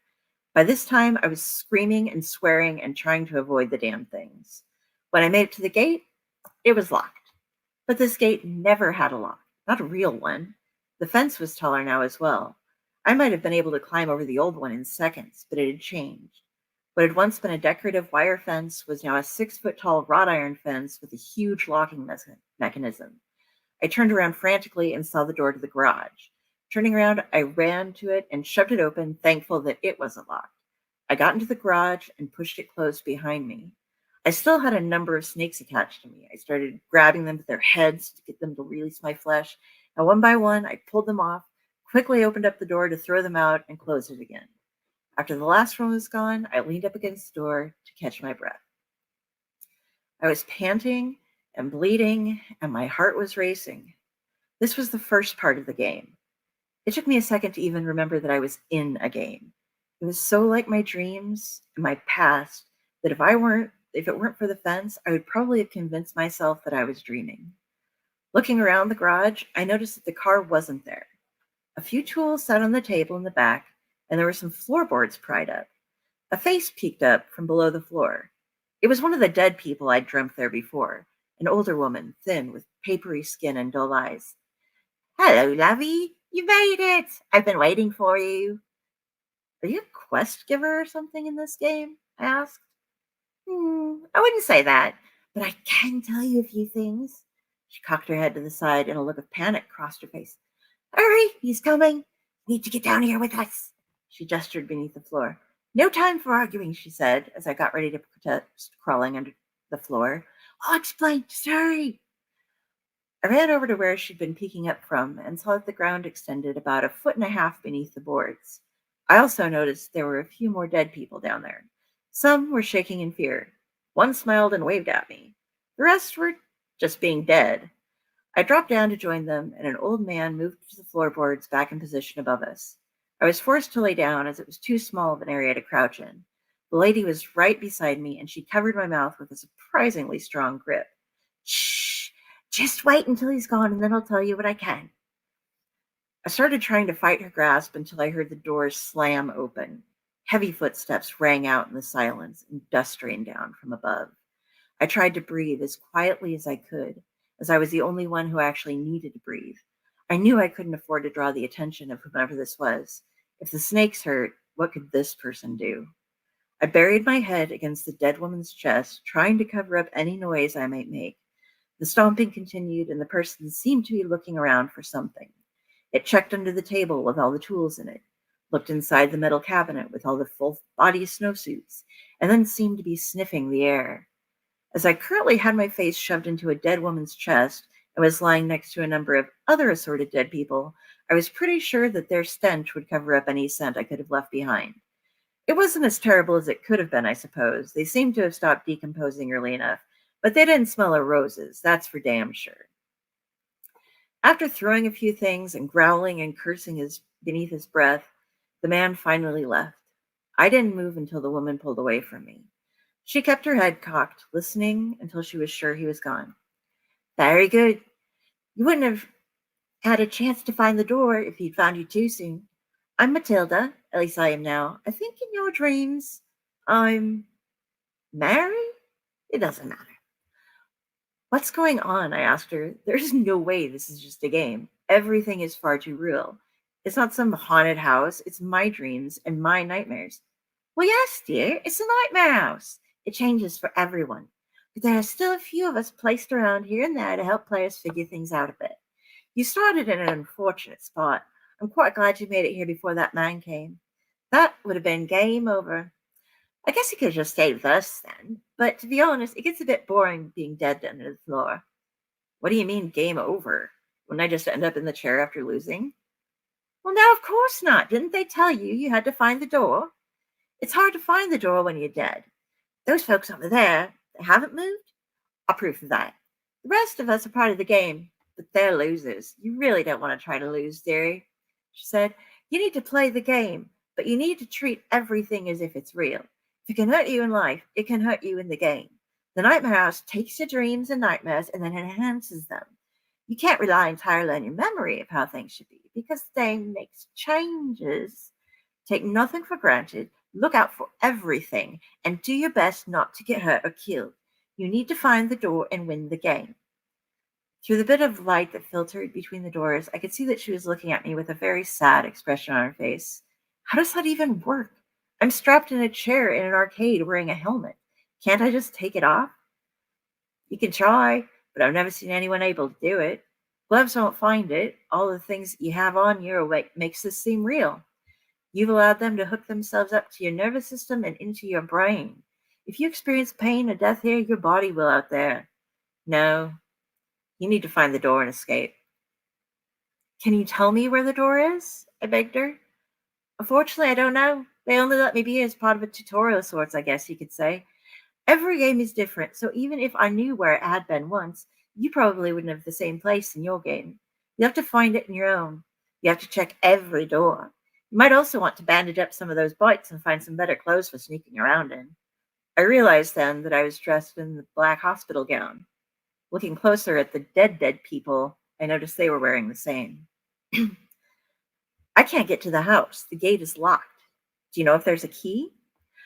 I don't know about that, but there is a tunnel from the back corner that goes to the root cellar. That should put you in the yard at least. She pointed over into the darkness towards the back of the garage beneath the floor. You can check up above to see if there's anything that can help you on your way, but I would try to be quick about it. You never know when that man will come back. I thanked her and moved a couple of the floorboards again to see what I could find in the garage. I found a heavy coat in the cabinet that I put on, a large, heavy wrench, and a somewhat rusted hatchet. The hatchet was more of a child's version, lightweight, probably wouldn't cut very deep in anything, but it was better than nothing. There was a flashlight, but it was dead, and I couldn't find any batteries. I found an old Zippo in one of the drawers that still lit, so I stowed it in my coat pocket and crawled back under the floor. Thanks, Matilda. Wish me luck. No offense, but I'd rather not spend the rest of my life or death under the floor of the garage. Oh, you're welcome, dearie. I hope you find the door. She patted me on my cheek and gave me a smile. The other dead people, at least not the dead ones, waved me on my way, and I crawled to the back of the garage floor. The tunnel that Matilda had mentioned was about 2 feet by 2 feet and made of hard-packed earth. It sloped down rather steeply from where it started, but went in a mostly straight line toward the root cellar.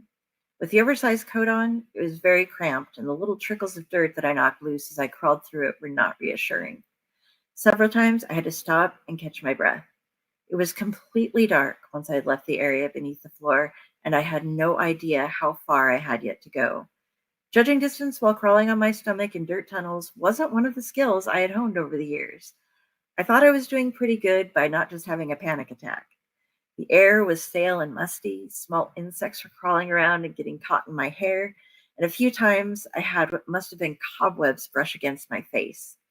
Finally, the tunnel evened out. I hoped that meant I was near the cellar. Inch by inch, I moved forward, brushing aside more webs until I reached the exit, which was boarded up. I nearly gave way to my panic until I jostled one of the boards and it pushed itself free and onto the floor ahead of me. The others came down just as easily. They must have been just used for concealment. I tried to figure out in my head where exactly in the root cellar I'd be coming out. From the faint light coming from above, I realized it must have been right beneath the stairs. I climbed out of the tunnel, brushed off my coat and hair, and pulled the lighter out of my pocket. I was still staying near the floor. The old, unused cellar was filthy, and the stairs ran up over my head. I could see more cobwebs around me and waved the hatchet to knock them free and out of my way. As I rounded the staircase, I lit the Zippo to get a better look. The light didn't extend all the way to the back of the cellar, but it showed me enough. Those weren't just cobwebs. The walls were thick with webs. In some places, they crisscrossed the room. Quite a few of them had occupants. From the furthest point on the ceiling that the light reached, I saw one spider first, about the size of my hand, then more start scurrying their way towards me. The webs started bouncing as some of the spiders that occupied them shook back and forth. Some of them even managed to hiss at me. Snakes, I could think rationally about. I liked snakes. Spiders are a definite fuck no to my brain, so I set myself swinging that hatchet and bolting up the rickety old stairs to get out of the door that lay closed around the top of the little hillock above me. I got halfway up when I almost ran into the web of a spider whose body was nearly the size of my head. Its black, chitinous outer layer shining, its legs spread out at least a foot.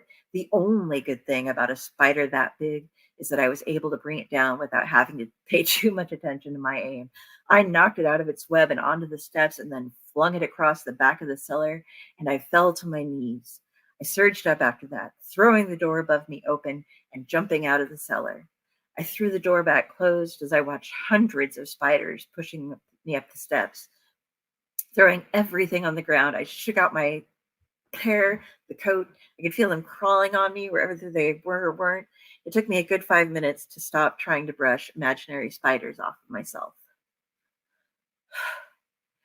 When I had finally calmed down a little bit, I put the coat back on and walked up to the door of the house. If this thing was locked, the wrench would get me in. I'd break a window if I had to. Luckily, it wasn't locked, and I made it into the laundry room of the old farmhouse. Taking Matilda's advice, I dug through the clean clothes and came up with some of my old clothes. I don't know how they fit me, but I didn't care. The highlight of the laundry room, besides not having snakes, dead people, stomping men, or spiders in it, was the discovery of my old 8-eyelet Doc Martens. I loved those boots. Dressed in somewhat more protective clothing, I left the room and entered the kitchen, where I immediately scoped around the place and grabbed a nice knife to add to my arsenal. Just in case, I opened every cupboard door, but none of them were the door. The bathroom was next, and I went straight to the linen closet, tried the door, and was disappointed, but did find some bandages and ointment. I set them on the counter and turned to the sink. As I cleaned out the wound on my hand, I looked up to the mirror. I had no face. No fucking face. I stumbled back to the bath shower door and tried to understand. There was just smooth skin where my face should have been. How could I see it, though, if I didn't have eyes? I tried putting my hands on my face. It felt completely smooth to them. But I noticed that my face didn't feel my hands. Some kind of nightmare trick, I guess. But freaky as fuck. I couldn't stand seeing that anymore, so I focused on my hand, got it taken care of, tried the sliding door to the tub and shower just in case, and got the fuck away from that mirror. I knew I had to be quiet, but I also wanted to start searching the house for the door as quickly as possible. I stalked around the first floor, which was a mostly open floor plan, silently checking the few doors I could find. Doors on the cabinets, as well as those to the rooms and closets. Finding nothing there, I started up the stairs. When I got to the top of the flight, I heard a noise from below. Looking over the edge of the rails that ran around the top of the staircase, I saw my mother. This would have been a great thing if she hadn't been staring at me with her eyes nearly bulging out of her head, wearing a crazy smile and waving a bigger knife than I had back and forth like she was using it to say hi. I just gaped at her, and she put a finger to her lips. She ran off out of my sight. So, if it didn't suck already, I had to worry about a psychotic armed version of my mother running around somewhere in the house as well. I checked the door to the cubby over the stairs, the door to my sister's room, the door to her closet, and proceeded down the hallway as quietly as I could. Each new door, I pressed my ear against, checking for signs of anyone being in there. I opened them as silently as I could, holding my breath and wincing when they squeaked. The hallway didn't exist in reality, but it did in the dream of this house. Only it led to another staircase at the end. There was something unnerving about it. It seemed dark, as if the light and life was being sucked out of it. I then realized it was the staircase from my dreams of my aunt's house, the one that led to the possessed floor, the one with a demon somewhere in it. The third floor was a very long hallway with so many doors, and all the while that you crossed it, the demon got stronger and stronger until you reached the next flight of stairs going up at the other end. I had always done my best in my dreams to avoid that floor. When I did have to go through it, it was at a run, as I felt the ice-cold claws snatching at my back. Now, I was going to have to go through it and check every single door. As far as traps went, the game had found a good one here. I crept as softly as I could up the stairs, leading with the knife. I could hear faint laughter coming from further down the hall. When I reached the first door, it swung open on its own. Stifling a gasp, I walked into the room. It was a parlor with a few china hutches and a seating area. I checked every damned one of those doors on the hutches as the echoing laughter started getting louder. It was high-pitched, the sound of the creepy ghost kid in a horror movie. I was the character that everybody was shouting at for being an idiot and not running the fuck away, but I didn't have that option. This floor would be a good place to hide the way out. I had to check them all. With one last look over the parlor, I went back into the hall. The next door swung open before I even got to it, slamming against the wall into the room. This room was empty, with the exception of a few pieces of furniture covered in sheets. I started peeking under each sheet, checking for anything that might have a door on it. After the chair and the ottoman, I felt an icy finger draw itself across my cheek. A voice yelled out, "Looking for something?" And all of the sheets flew into the air. There was nothing beneath them that had a door, but there was a standing, full-sized mirror. I caught my faceless reflection again, and behind me, in the doorway, was my mother standing with her knife, shushing me. I spun around, but she was gone. When I got back to the hallway, all of the doors slammed themselves open. Some of them were swinging open and closed, slamming both into the walls and shut. The child's laughter was now blaringly loud with a deep accompaniment. My mother was nowhere to be seen. At this point, I admit, I straight up lost my nerves. I forced myself into those rooms, sometimes having to avoid getting hit by a door. All of the doors within these rooms were open as well. It was as if the demon that possessed this floor was mocking me. Whether or not the exit was here, I knew I had to try every door. I couldn't just flee from it this time. The whole floor was alive with slamming doors and the horrible cacophony of laughter. I reached the final room and walked in to see a child's bedroom. I had never entered any of the rooms from this hallway before, so I don't know whether it was always here or if it was the game. Standing behind the bed was a little girl, the source of the laughter. She looked up at me with black eyes. Would you like to have tea with me? I know you like to play. I ran to the side of the room where her closet was and checked the door. It wasn't it. I'd done this entire floor for nothing, and now I had a possessed kid taunting me. She stomped her foot. Look at me! Play with me! I know! Let's play dolls! Have you seen my dollhouse? She pointed towards the corner to a huge dollhouse. It was open in half. It was 4 stories tall, and it had many, many doors. You know you want to play! I nearly wept. Okay. Let's play dolls, I whispered. She smiled wickedly at me and handed me a doll.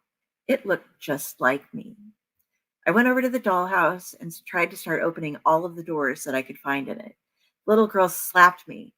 That is not how we play. We have to get the dolls dressed and get ready to have a party for them in the attic.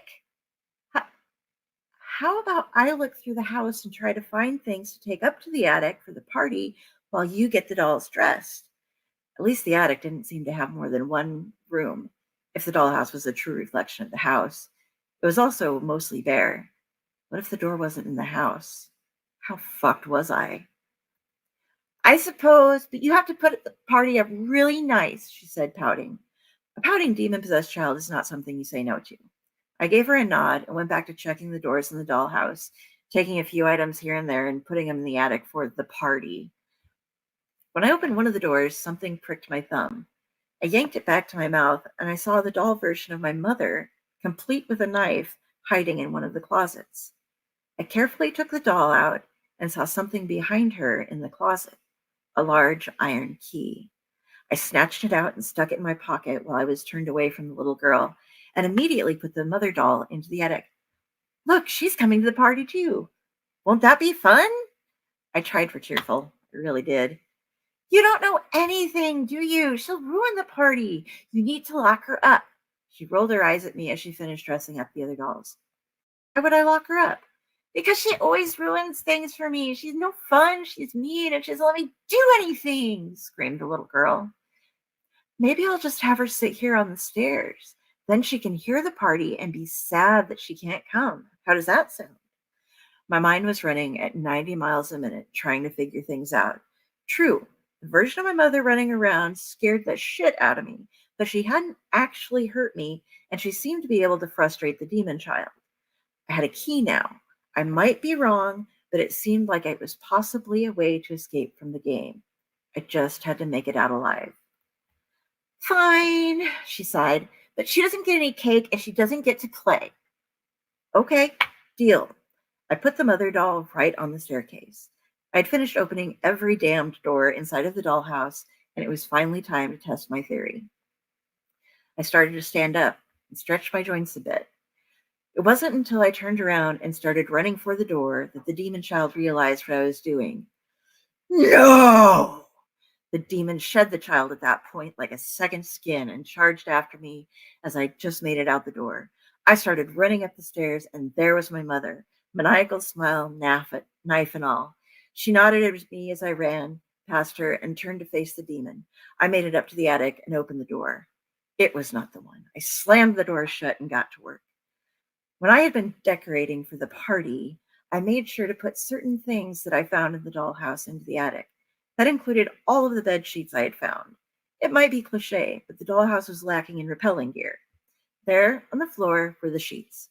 I tied them together as fast as I could, triple-checked the room for any hidden doors in case I was wrong, and then tied one end of the sheet to a sturdy table by a window to the front of the house. There was screaming on the stairs, but it sounded as though my mother was winning. It would all be over if I could just get out of here. I opened the window, lowered my escape rope, and climbed out. I was very careful lowering myself down the side of the house. I hadn't come this far to die close enough to the garage that I'd end up spending eternity with Matilda. When I reached the wraparound, I ran to the gate. The key fit into the lock.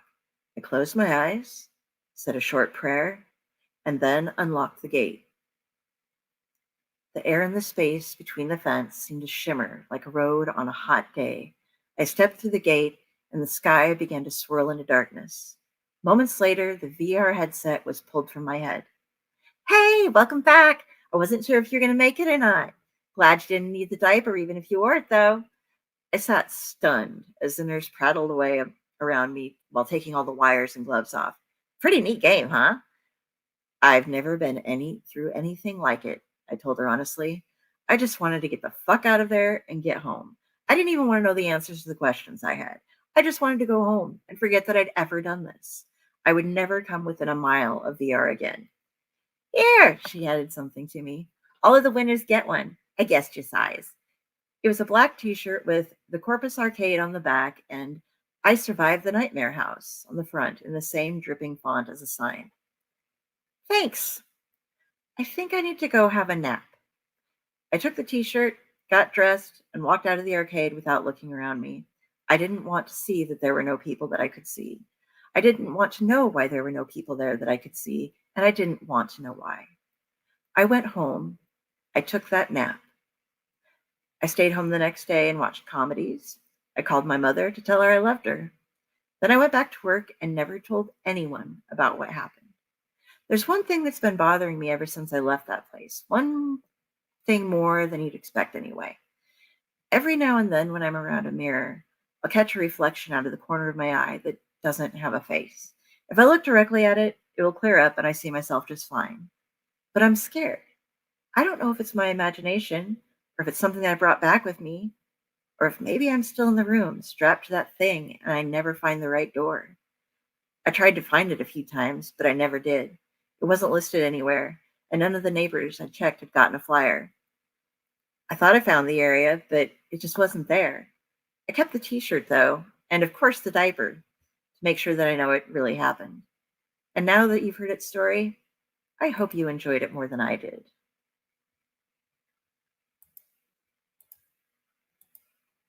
And that's my story.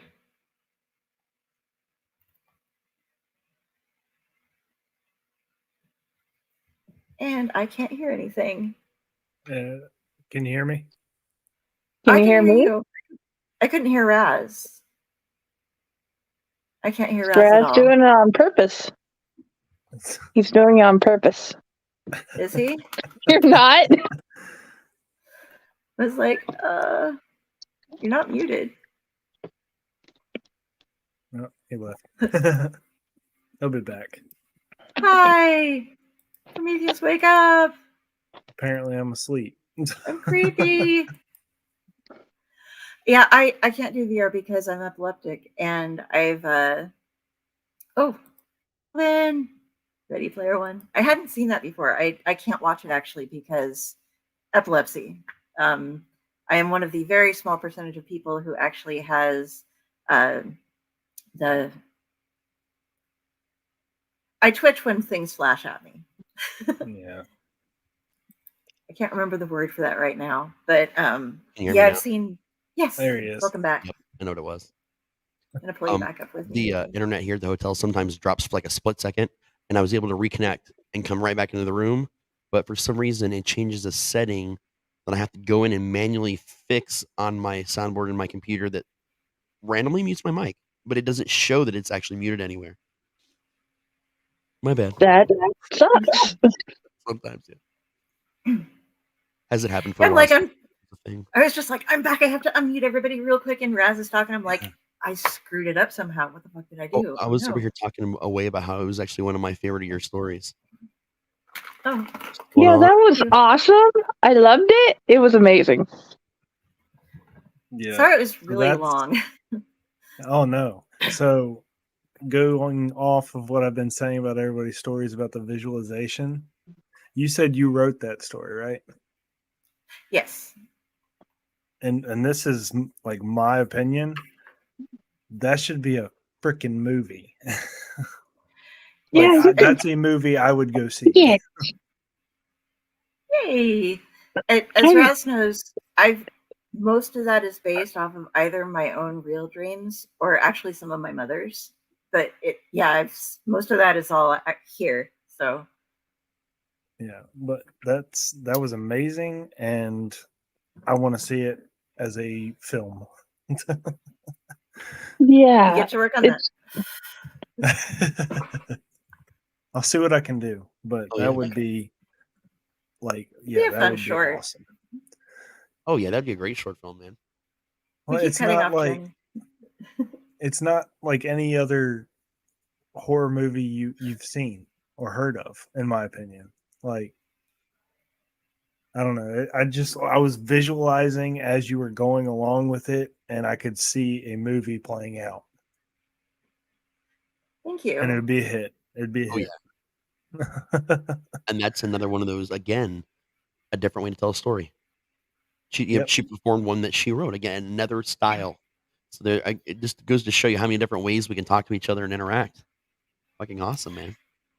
Yeah, I spent 2 hours last night trying to hook up something to get the voices and the demon voices and the doors slamming and everything going. And then it's like, well, you can't do it for just one part of the story. And, you Not the know, rest, yeah. so. Then you get into a whole full audio production, which we can do. And somehow Matilda, her voice just came out strange, but. It's okay. I loved it though. It was awesome. She's supposed to be this little lady, and Vice came in earlier, and somehow it suddenly became like my really horrible attempt at being Scottish too. She actually reminded me of Molly Weasley from Harry Potter. That's like the vibe I got from her. Her kind of mixed with a little bit of like Carol Kane from Scrooged. That's the thing. I love Like, that movie.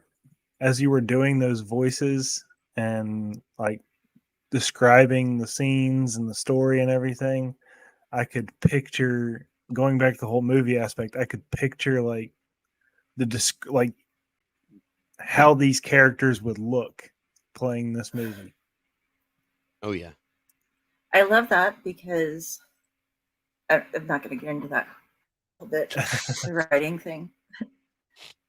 I'm happy that you enjoyed it. Oh, Susan, made it in time to see Raz. You've been busy. Yeah, she's been super Jenny, busy. did you have anything? Because we kept cutting you off. It was super awesome. How well you described it. I'm sorry. I'm just tired and not like here. But I love how descriptive was, but it wasn't like overly descriptive.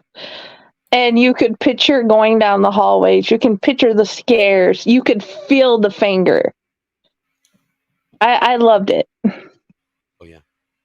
There's a Susan sequence doesn't in sleep the movie. because I get all the sleep. Yeah.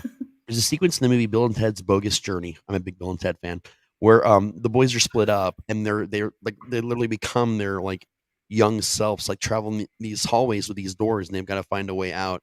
It always kind of brings me back to that part of the movie for some reason. Anytime where you have that sort of setup, and I love that sort of setup. And the way you did it too was like, at first you made it seem like we were gonna have to go through every single room, and then you started like, it wasn't that you just skipped rooms. It was the way you described what you were doing as you were going along, which continued the story. But we didn't need to hear what was behind every door because you gave us that opportunity to envision ourselves what might be behind some of those doors, which connects us because we think, well, if we were there, what would be behind that door for us? Kind of a situation, which I love. And see, if I'd been Henry James, I would still be going about what was in the first cupboard. Oh yeah. Sorry. There would still be that guy. That guy. you saw your face. And as he stepped, shoved into corpses. And because you wore a size 8 shoe, the thud upon the floorboards was rapturous. I thought back to what my friend once told me. All right, here's a segment that we're not going to always do, but we're going to do sometimes. It's our fact or fiction segment. And I say this because I've lived a very weird and storied life, as Del can attest to. I've experienced a lot of crazy and fucked up things, but I'm also a writer. So sort of a tradition at Campfire, when we used to do it before, was that at the end of my story, people would guess whether it was real or not real or what combination of. And I would never tell anyone until after it was over. Then I would let you know like what was real and what was not. Just to sort of give you an idea of how my brain and experience work. Go ahead. I want to do something. God damn it! In this one, we keep moving around. Going back to this side. Okay. This time, when we play real or not real, truth or fiction, I want everybody to give their reviews of the story, and then you tell us whether it was true or false. Yeah. We can gotta talk make about sure it we get first. that in. Yeah. So definitely. if you want to get your comment on whether you think it's real or not as we're going through it, get those in, and we'll answer. We'll cover all of those before you find out. Next part is sort of a story roulette, because most of the stories that I tell, like in situations like this, aren't written down at all. I never write them down. I will be eventually. I'm just a little slow sometimes. So I don't really know which one to tell because I have a lot to pick from. I'm going to try to stay away from some of my more typical stories. Like I've actually told a couple of my stories between on different shows here on the network before. I talked about the time that we moved from our first house when I was a child because it was legitimately haunted. We were one of those families where it got bad, it got violent, and it was legit. The reason why we moved is when I think it was 9 when we made the move. And I'm not going to retell that one right now. Maybe way on down the road when it's fresh again or whatever. I've told some stories that aren't mine. I've actually done that. This is the second time on the network I had done the Bloody Finger story. And I think I've told the story again, one of my favorites that's not mine, about the Goat Man, because that's just one of my favorite internet stories. So I'm definitely not going to retell any of those more known ones for me anytime soon. So that just leaves me to what to talk about. And Del knows more of my stories that I tell during situations like this than probably anyone, because she's heard them all on repeat. Do you have a favorite one that you don't mind me retelling again? Well, the one that I was thinking of is one that it's up to you on whether, I don't know if you want to share it with a large of an audience or not. Let me give you a private chat one. Okay, yeah. Sorry, everybody. I don't know what just happened to my camera. Sorry. Oh, you're fine. On and now you're back. Prometheus coming this summer. Okay.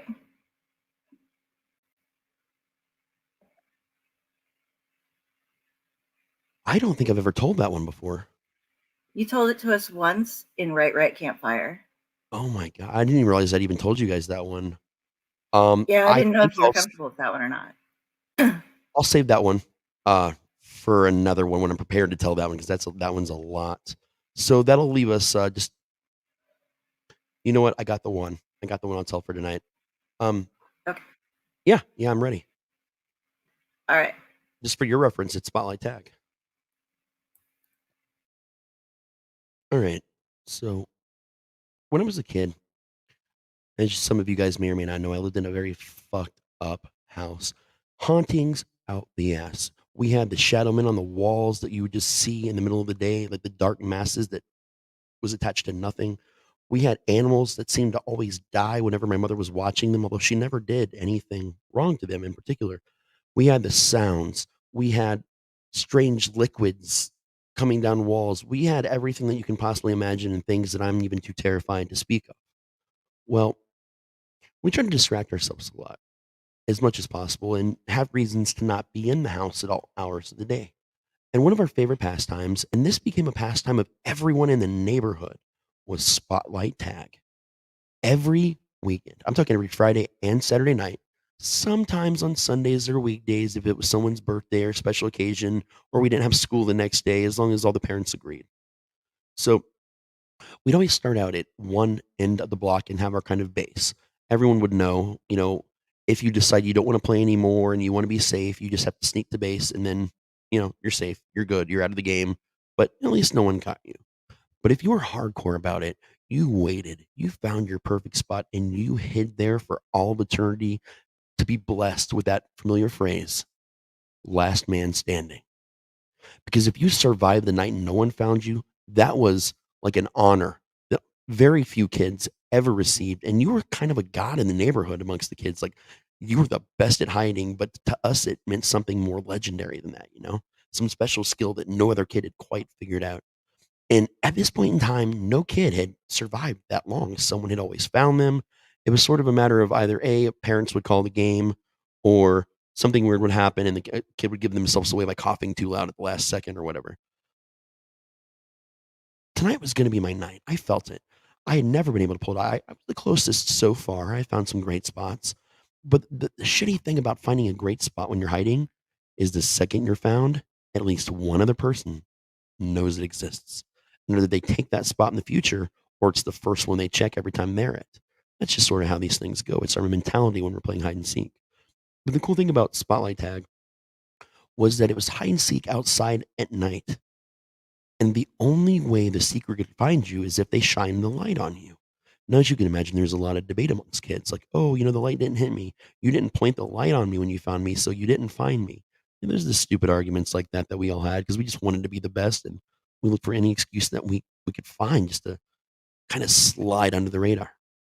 So I decided that I was going to hide in the playhouse. And before you say that's a stupid spot, why aren't they going to check there? Let me explain. Our backyard and our house was kind of weird, and you could hide it at any house on the block. You couldn't go in an actual house, and there were some parents that would say, okay, you can't go in my garage or my carport. Like, we all knew what was off limits on the block. Leaving the block was also off limits. So we did have rules and boundaries, and we had parents scattered around on the outskirts of boundaries to keep us honest and, for safety. Well, my backyard of that creepy ass house, no one ever wanted to hide in my yard. And I knew it. I didn't want to hide in my own fucking yard, if I'm being completely honest with you. Who would? I wanted to get away from my home. But I knew that if I hid in this yard, it would take them forever to come look. And then the chances of them like really wanting to explore it were pretty slim. The only cool thing about our house in our yard that was awesome was that playhouse. And it was probably 5 summers before that my dad, my grandfather, and my best friend / brother's father at the time built this thing for us. And these were people that were all very handy. So what you had was a house. It looked like what tiny houses look like these days, but up on stilts, like 10 feet in the air. It had the staircase that went like this.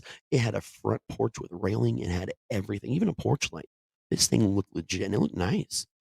And we had, all kinds of stuff in there from different ages. Like we had our fake kitchen sets with our fake food so we could play house, stupid, silly things. We had a dartboard with the rubber tips would just kind of sink in place. We had all kinds of cool little things up there and drawing walls, books galore, honestly. And what I figured out was there was this one corner, right? If I moved the fake kitchen sink and one of the fake bookshelves and brought them closer together in the corner, but brought them out a little bit, you couldn't tell, actually, because the spacing and the way it was made, that they weren't flush in the corner, but it left a spot big enough for me to hide behind. And I'd secretly practice this through the week. Although my brother and sister played this game with us too, I made sure to sneak out, like during the day when they were at school, because I was kind of young. So my school schedule was not as stringent as theirs. And I made sure it worked. And sure enough, I couldn't see any way where I could be found. Well, let me also preface this by pointing out what had been going on in the neighborhood at this time. There were a lot of disappearances.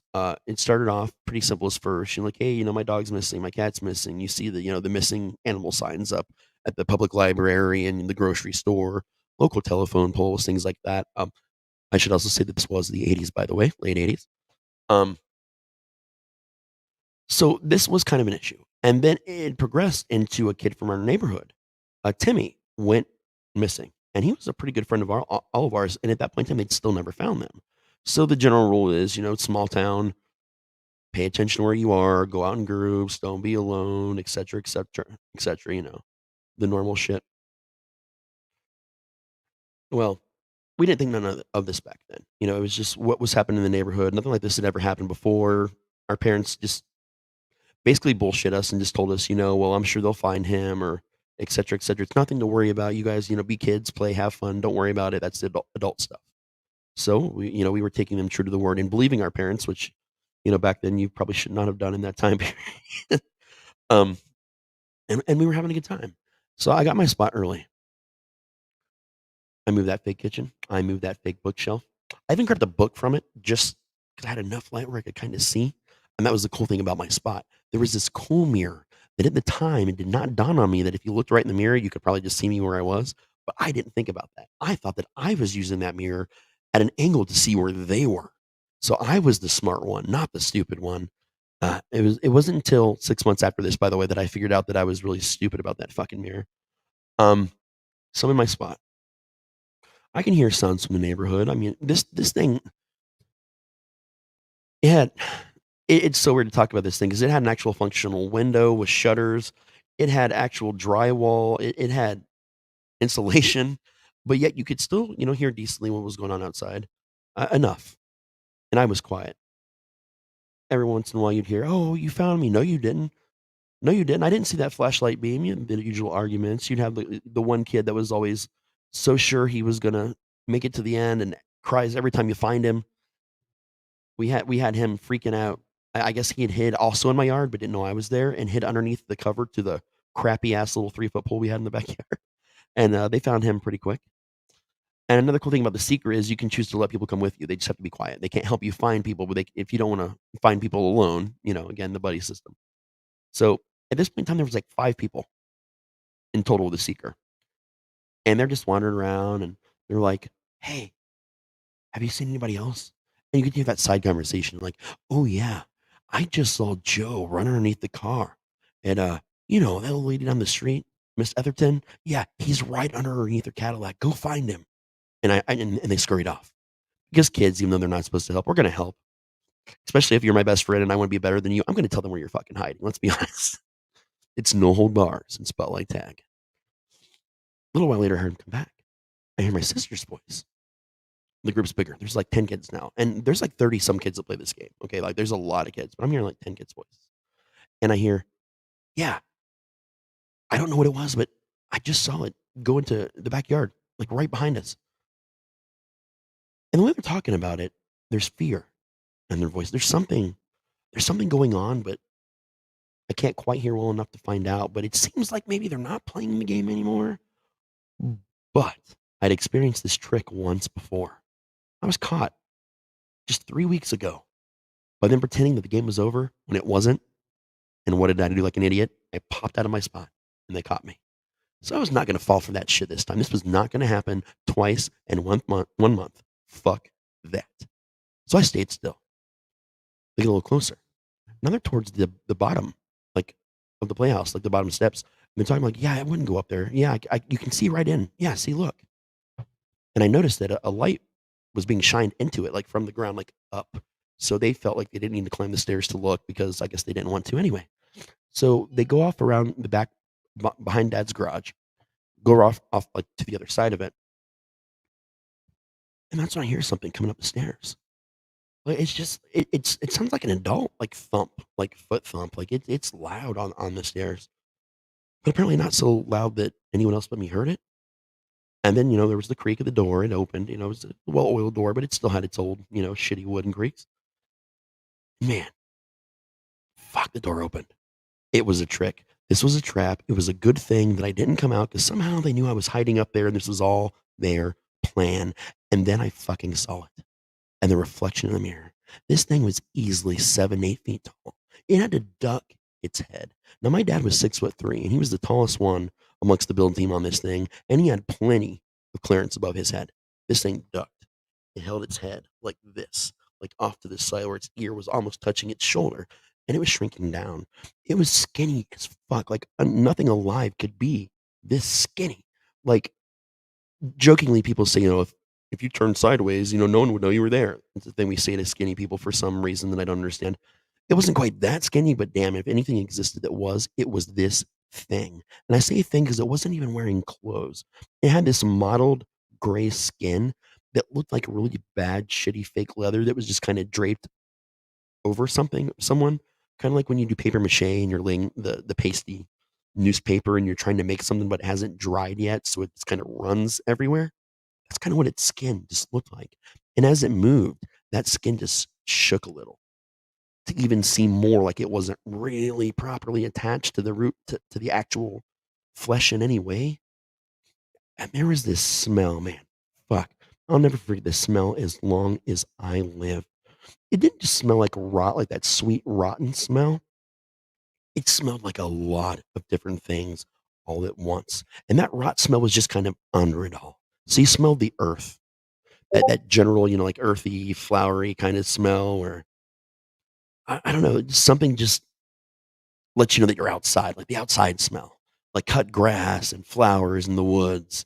But you also have that like smoky, almost like bonfire sort of smell, like where it's not burnt, but like the smell of the wood just kind of letting the aromas out. But the weirdest smell, man, was fucking jelly beans. Like, I'm talking like old school jelly beans, because let's be honest, it doesn't matter what fucking colored jelly beans you got in the day. They pretty much all just about tasted the same. They could be yellow or red, but man, that was not lemon and cherry. That was one fucking flavor with different colors, just like Fruit Loops. And I don't care who tells me different, because you're wrong. They all taste the fucking same. But it was that smell. And it was a smell that I was familiar with, man, because that's what Timmy always fucking smelled like. This kid always had jelly beans and Fruit Loops and just weird shit, just candy. Even those little candy buttons that's on that weird wax paper that you have to peel off the little button and pop in your mouth and eat, like at the old school candy shops. Those too, also, no matter what the color is, they taste the same. This was like his thing. And they all have this weird smell to this day. Go buy any of those things and smell them. They smell what I would consider is vaguely fruity. You don't know what kind of fruit that fucking is, but it smells like what we're pre-programmed to think a fruit would smell like. Aromatic and, well, like fruity. I can't explain it any more than aromatic and fruity. That was weird, man. Why do I, what is, and I just stopped. It looked right in the mirror, but again, my brain had not yet realized that looking in the mirror meant it was looking at me. I just thought it happened to be looking at the wall, and I was lucky enough to see it without seeing me. And its face got real close to the mirror. And I noticed its eyes. Right in the very center part of the eye, there was something shiny there. And there wasn't hardly any light. There was barely enough light at all. The only light that was there was from the moon, and it wasn't even a full moon. We're talking like at best a quarter moon, man. At best a quarter moon, like waning even. So the light wasn't strong, but because we were up higher and there was no tree cover, that little bit of light just came in the window the right way for me to see it. And it was shiny. Ungodly, weirdly shiny. Like if you took a picture of something, you see the red eye, except for in real life. Like that kind of a weird reflection on the iris. And I'd only ever heard of a couple things like that before. There's a lot of names for things like that. Some people call them mimics. Some people call them skinwalkers. There's a lot of different names for what this is. But of course, it's not a skinwalker because it's not in Arizona. It's not a lot of things because of the area that we're in. But a mimic? Well, that's possible. Fleshgate even? It's likely. And then it talked. It actually said some words. And this is the fucked up part. Because when it spoke like someone that didn't understand the human language. Not just a dialect, not just, a language, but any human language. It's like when you're mimicking something, but you don't understand how a word is said. Like I might say, here's a banana. What you would hear from this thing is, here's a banana. So it's truncated. It's weird. The vowels are wrong. The way the word is said and pronounced is so wrong. You cannot imagine any human being would ever say these words like this. And that's what it all sounded like. And it said, I smell you. I smell you. Here. And it slapped its hand against the bookcase. And then I heard sounds outside. I heard my sister. I actually heard my brother. I heard my mom. I heard other parents in the neighborhood. All these voices. And I'm thinking, shit, this is it. I'm saved. Like, I don't know what's going on. I don't know what the fuck this thing is. I have no idea what's going on. Why can I still smell Timmy? They're here. Everything's fine. And as their voice is getting louder, this thing is hunting like more voraciously. I don't know if it just didn't understand, like I didn't understand the mirror situation, but it's now on the other side of the room. It rips the blackboard that we had, like screwed into the wall, off the wall, just rips it from one corner. And this thing was sunk deep into studs with screws. It just rips one whole side off and just dingles it. and just grunts. Gets into the other little shelves we have where we've got all the fake food and the fake pots and pans and some other weird shit, and just yanks it away to the bare wall behind it. The voices are now no longer getting louder. They're getting softer, which means that safety, that security, that salvation that I thought I had just a moment ago, their voices getting louder and surely they would find me. They didn't. And they didn't hear that anything was going on up there. And I don't know how, because they had to have at least gotten to the pool, and that's 50 feet, maybe a little less from this place, but they did not hear it. And the next thing I know, there's lights, bright lights, multiple sources, all shining in at once. And it happened just as the moment that fake kitchen set got ripped away from me, and it got down right at face level and just eyed me. And I saw what was in those eyes beyond the shininess. There was nothing. There was nothing inside those eyes. Whatever this thing was, it was soulless. It was a killer. It was there for food. It had no purpose. It was hungry. And it told me so. Right in my face, as the spit dripped and the drool just dangled from its mouth, it said, "Hungry, hungry, hungry." And the door slammed open. A shot rang out. And I noticed my dad was standing right there on the porch with a shotgun. This thing took one hit, forced its way past my dad, which again was a giant dude, 6'3", but like wide as fuck, like huge dude. Like you would be terrified of my dad if you didn't know him. He was a big, scary guy. And it just parted him like he was a fucking piece of paper. Broke through the railing and took the fuck off. But it left something behind. It left one of Timmy's shoes on the ground when it hit before it took off. And that's when I realized they did know that that was salvation. They had gone to get my dad and the shotgun because they were all, kids, parents, and all, terrified at the bottom of those stairs when my dad picked me up and carried me out and down. That thing was never reported in our neighborhood again or anywhere. There was no missing anything or anyone, not so much as a missing thing from your front yard after that, up until we moved. But people still talk about it. People still talk about that. And it's hard for me because I think I might have been the only one that saw it, at least the only one, other than Timmy. So they don't always believe what I've got to say. They think, oh, you were a kid then, whatever it was that you saw, that you experienced, you made it up in your head because it was such a weird, traumatic experience, except for my dad fucking saw it. And my dad did not believe in anything.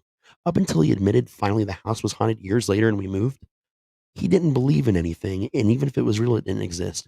But even he pretended that it didn't exist. He didn't back me up either. He would just blow me off when I try and talk to him about it and pretend that it was in my head because he didn't want to face it either. So I guess if he thought that he discredited me, even as a kid, even as an adult before he passed, then no one would ever believe it. And he would never have to come to the harsh reality about how true it was. So I've been on an island all these years, just with this experience rattling around in my head, not being able to tell anyone about it or talk about it because no one will ever believe that something this insane and this intense happened to anyone, let alone a child. But if I can give you any piece of advice, it's this. If anyone in your life comes to you and they tells you a story like this, with tears in their eyes, visibly shaking, and it connects to you in some way, believe them. Just think for a moment. What if there are things out there that we don't have explanations for? Things, creatures that are such a part of nature, they've probably existed for as long or longer than mankind. They're no different than deer or a moose if you're in Canada. They're just animals, and they're a part of our everyday life that no one talks about for one reason or another. And that's my story. I love that story. That is such a good story, and it takes me back so far to being a little kid and playing out at night and having all of those, trying to be the best kid and everything, but then also getting scared shitless by something out there. Fortunately, mine was my mother rather than. Yeah. We lost. Yeah, I'm sure she'll be back. Here we go. Oh, there she is. She's back. Sorry. Oh, you're fine. You're fine. Okay. Hey, it happened to me too. I'm gonna do comments real quick, and then we'll do the review for everybody roundtable. The Susan, yeah, kids were on their own in the 70s and 80s. Raz, did it have knobbly eyes? Yes, I'm going to go on record and saying it had knobbly eyes.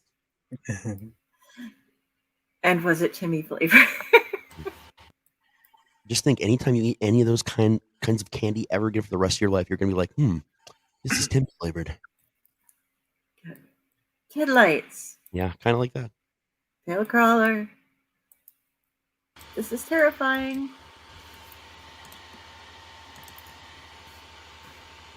Dale says it's sweet. And Slippy could listen to you talk for hours. You need to make him an audiobook. I will one of these days. It's called Slippy Go to Sleep. And it will be the sweetest story ever. Sweet as ice cream. It'll be an ASMR, like a horror story that's just like soft just for him. Just sit around. And then he opened the And as the monster tore the roof from the car, it leered in to touch its nose to Slippy's forehead. It gently whispered, "Slippy, go to sleep." Hi. Let's hope it's better than Slane reading me a bedtime story. We'll pray for you. Okay, so I've heard this story before, and I know all the, well, no, I don't know all the ins and outs, but based on Raz's life and his house and his fucking neighborhood that he grew up in, like, he moves like 5 houses away or some shit when he moves.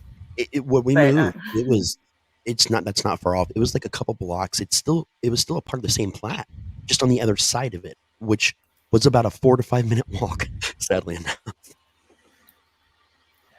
We look forward to it, Slippy. But yeah, these are things that just happen to him. We've sat around before, and when we were doing the Right one once, we had him on audio, and he was on a vacation. I was in a hot tub chilling out at a place that was known for not only paranormal activity, but a specific cryptid that I was trying to catch sight of over by the Gore Orphanage here in Ohio. I take weird vacations like this, people. I force my family to go to find that place. And so he's sitting there talking to us, and all of a sudden we start hearing our own voices saying things that we haven't said coming out of his microphone. Mm-hmm. And so there's just mimics in the woods trying to lure him out because they can hear us talking using our voices. It was super creepy. Yeah, it was that was intense actually, because I was like kind of vulnerable in a hot tub smoking. I had a blunt, I had a drink, and I'm just chilling talking, and like I hear their voices from my phone, but that version of the talking, the speech, but their tones of voice coming from the woods. Type out your questions, Slippy. And Susan, I know some of that story was true, which scares me thinking the rest is true, but based on real stuff. Yeah, a lot of his stories are mishmashes of things together too. So, Slippy, give us your question. While we wait for Slippy, what did everybody else think? Go ahead. Okay, the thing is, I can't tell how much is true and not true. I just can feel. The thing is, I've read parts of those things in other stories, which is the thing. It's like, how much did you put of your real life in the story?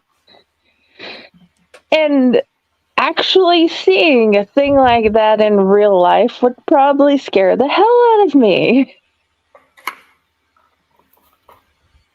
Yeah. Okay. Yeah.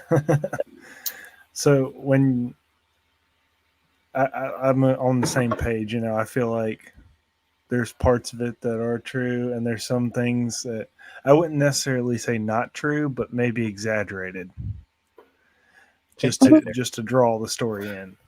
That's fair. But when you describe the thing you saw, I'll tell you what my first initial thought went to was Slenderman. That was I do what. have a Slenderman fascination, and I can see where you'd get that a little bit. Yeah. Yes, because that was Slenderman was like one of the creepypasta horror stories that really drew me in when I was younger to horror, which is weird. But that's the first thing that came to my head when you were describing that creature. I wouldn't say it's weird because it was kind of almost not the start of creepypasta, but the start of it blowing up and people knowing what the fuck it was all of a sudden. So that was a really good introduction for a lot of people to horror. Oh yeah. And I yeah, did a Susan. Slenderman web series for like a couple seasons. That was a lot of fun back in the day. But when I was younger, then that was like, the first real thing that I got into was the whole Slenderman creature and whatnot. I was always like, I guess when I first saw like the pictures and whatnot that people had for the creepypasta and the stories, reading the stories behind it, I would be like going out at night when I was younger and thinking that I saw him. Oh yeah. Just like off in the woods. And it was always like a thing that haunted me for some reason. You'll actually find some of my weirder stories on creepypasta and No Sleep. Like I actually write. Really? It's possible that you might have read one. I'm under the name It Sees You because it just, I don't know. It was a fun name. That's what I use. Okay. Hell yeah, that's awesome to be compared to that, man. That's an honor right there. Yeah, that was really good, man. I like it. I'm curious, what parts did you guys think were probably real? Because this is the funnest part of all for me personally. It reminds me of the thing in the house at the top of the hill back there in Spotty Daisy. I don't know what it was, but it reminds me of that thing. And I never wanted to go up there on the hill, no matter how hard Heather tried to tell me I should, and find out what it was. Fair enough.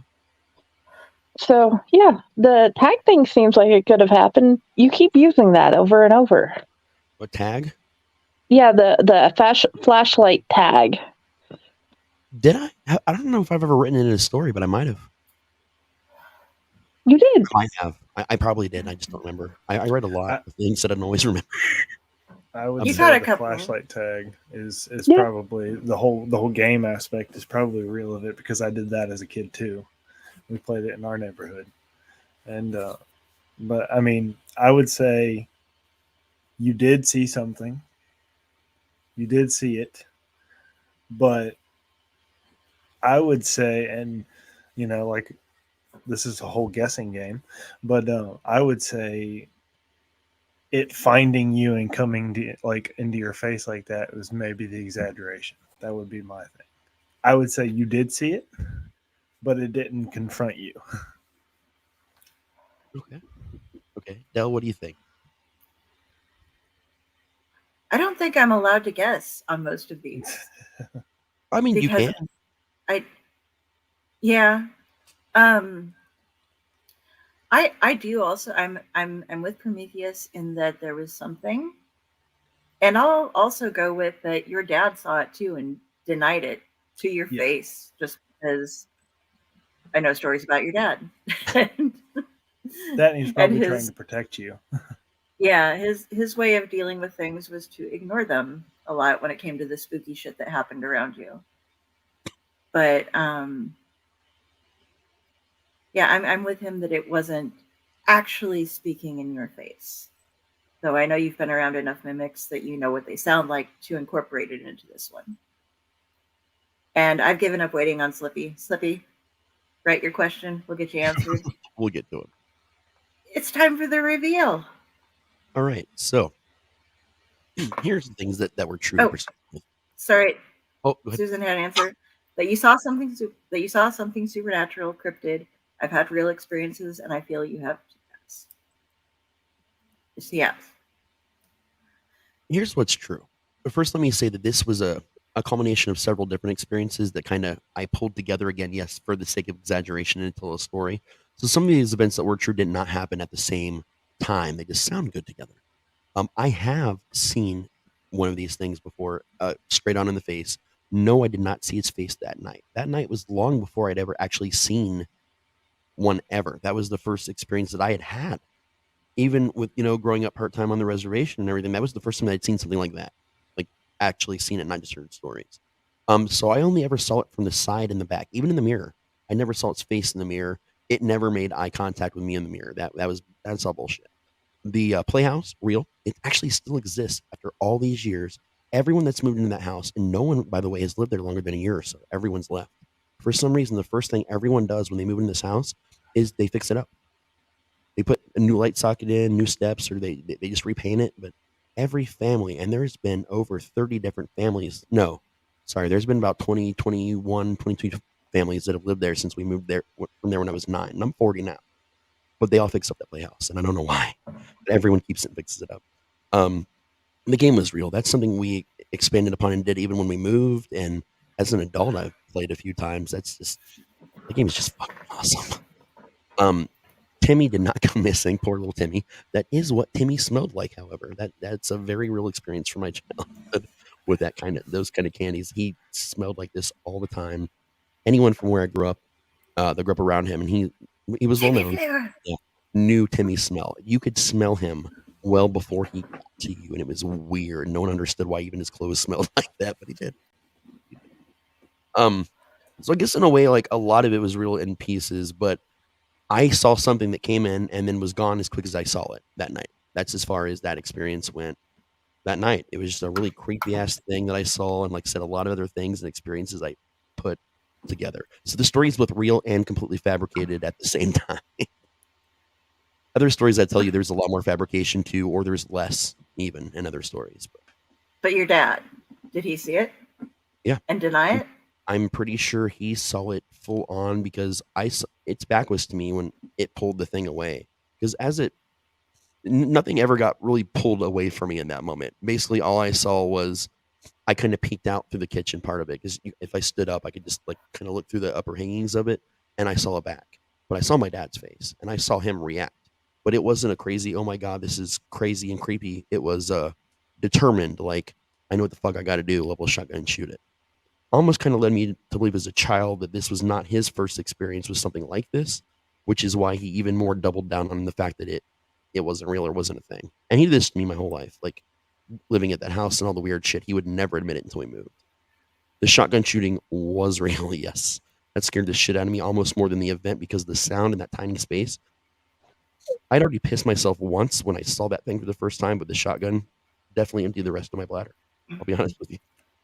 I didn't We have to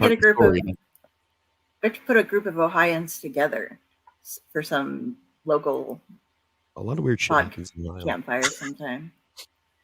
But yeah, a lot of that, like I said, was either fabricated, like exaggerated, just like Prometheus said, for sake of the story, or it was like little pieces of things that I had done and experienced. I think, like I said, you got to draw elements sometimes to put a story together. Oh, yeah. So. I have a question for you guys there. Did you guys ever see any like steam-like creatures on the railroads there? What do you mean, like exactly? It looked humanoid, but it was more like blurry steam-like, and it would follow the rails. It's very possible. There's a lot of weird things on the train, but there's a lot of train tracks that run through where we live, like a shit ton. Some of them are still used. Some of them are actually being recommissioned that should not be right now. So, I mean, it's very possible. We've seen a lot of things out there. I actually keep like weird journals and stuff of things I've seen before, so I'll take a look and see if I come up with anything for you. Okay. I got a weird train one too. We were. Go ahead. Oh, sorry. We were in high school, and I was with my cousin and a couple of friends. He wasn't from my school, but we were all in the same age and area. We're all little tiny town schools, Nebraska. And the way to get back to my house after like a football game or something at my school, I lived out in the country and my school was out in the middle of the country too, is just go straight down this road that went over the railroad tracks. And then when you finally got to my turn, hang around and you're there. And we were driving and just got down the hill, and he was driving really fast. And he went over the railroad tracks, and there had been nothing there when we went over them. But as soon as we crossed them, there was a train halfway through itself behind us that was going across the tracks. So that happened, and we were all like, what the fuck? Oh yeah. But trains have weird things too. Like Ohio. Whereas is down here in North Carolina, there are a lot of apparition, smoke, steam, lime creatures that are all around the railroad tracks. Raz has heard about some of them. Yeah. And I would love to hear those stories. Look up the local story of the Mako light down in Wilmington, North Carolina. I have. Oh, good. And there's a lot of death tied to old train tracks, especially the immigrants that laid the first ones. Oh yeah. And the neighbor that got hit by a train back in Saudi Daisy. There you go. Yep. I know that's a bad thing to laugh at, but I think a lot of times we laugh about things, even serious things, to be less terrified or upset or bothered by them, to be honest with you. When you see it as a kid, it's like, what? Why is he still standing there? But yeah. It's scarring, dude. You never forget that kind of stuff the rest of your life. Even if you see it and experience something as an adult, you'll take that with you forever, man. So the big experiment side of this was, how do we exist in a post-COVID world where we were all boxed up, all across other countries, across other states, where we were always separated from everyone, where we didn't have that ability to go out and sit at a campfire with each other and tell stories. That's what kind of gave birth to this version of the campfire with Del and I from the Right Discord. Again, if you guys are interested as writers in that Discord, let us know. We'll give you links.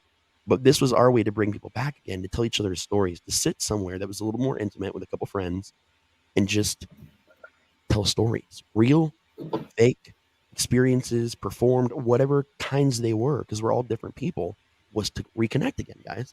And so we are connecting with each other. We're connecting with people that are listening to us and commenting right now, people that are going to listen later on YouTube. But we get to do this, man. We get to get together and just bullshit and tell these stories and get them out there and connect. And it's something that I think people need to learn how to do almost all over again. So hopefully this is one little step for people everywhere that experience what we're doing here to do that in their own lives. Like, get some friends together where you live. Start your own campfire out in your yard, out in their yard, or make it virtual like ours are. But just start telling stories again. Just get out there.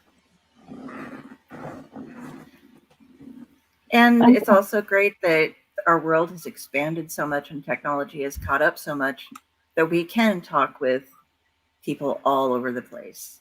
Yeah. Mariah lives only about half an hour from the Devil's Stomping Ground. Yeah. We can find out stories directly from her, and I'll be hanging out together. Oh yeah, I mean, we were representing 4 different states right now. It was 5 a minute ago, but it's 4 now. Mm-hmm. I can't wait to see the kid version you come up with for April. Oh yeah, I'm working on that. Bloody Finger is actually one of them, and that's another reason why I use it as a sample tonight. So like that kind of scary, but it's not. She's heard a version of that, so it'll be fine. Yeah. But yeah, guys, thank you all for like joining us on the show. We're going to talk a little bit real quick before we go about how you can find each of us once more. You got to get the promos out there. Go ahead, Del. Yeah. Gotta get everything out there, Del. Okay. Let's do it all night. No. I thought you wanted to say I was. Oh no, I was going to say, yeah. While we're telling you how to get a hold of all of us, if you are somebody who is a storyteller and would like to join in one of the shows, please just contact us. Reach out to me. Reach out to Raz. Reach out to pbdc.com or it's Psychomanium 13, but PBDC Collective on Facebook. You can go ahead and just send us a message and we will talk to you and arrange. We're going to be doing these every first Sunday of the month. We have a whole brand of Owl Light stuff coming out, and we're also incorporating the buddy check into it right now because we're waiting until fall to do the traditional Owl Light, the educational show. Yep. So we're going to be doing a lot though. Raz, explain the rest of the shows. Yeah, so we're kicking it off officially full on this month. Today was the campfire. Next Sunday, and we'll have our time slots posted too, so it's a little easier to figure things out and find us. We have Del's Clutch show, right? Yep, Clutch Personalities. Yep, Clutch Personalities.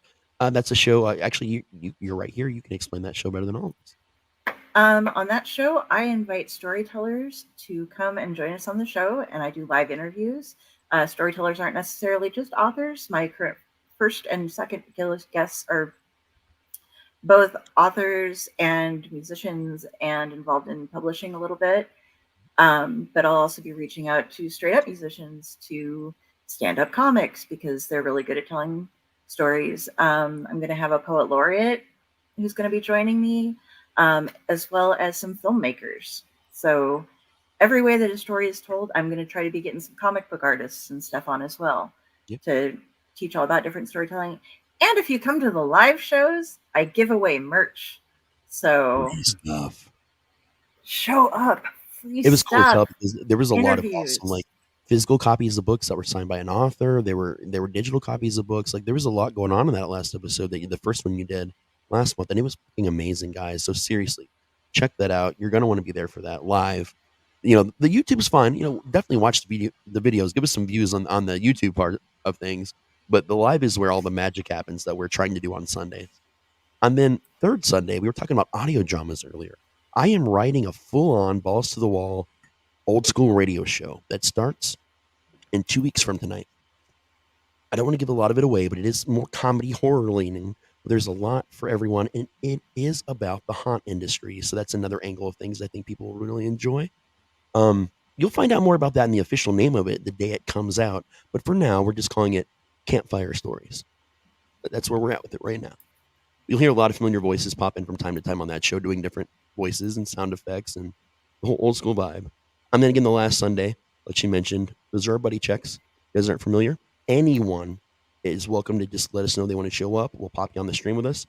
We talk about depression, real life things that we're trying to get through, how we're coping with it. Hey, how are you doing today? You can pop in the chat if you don't want to be in video and tell us your story, and we'll talk to you about it.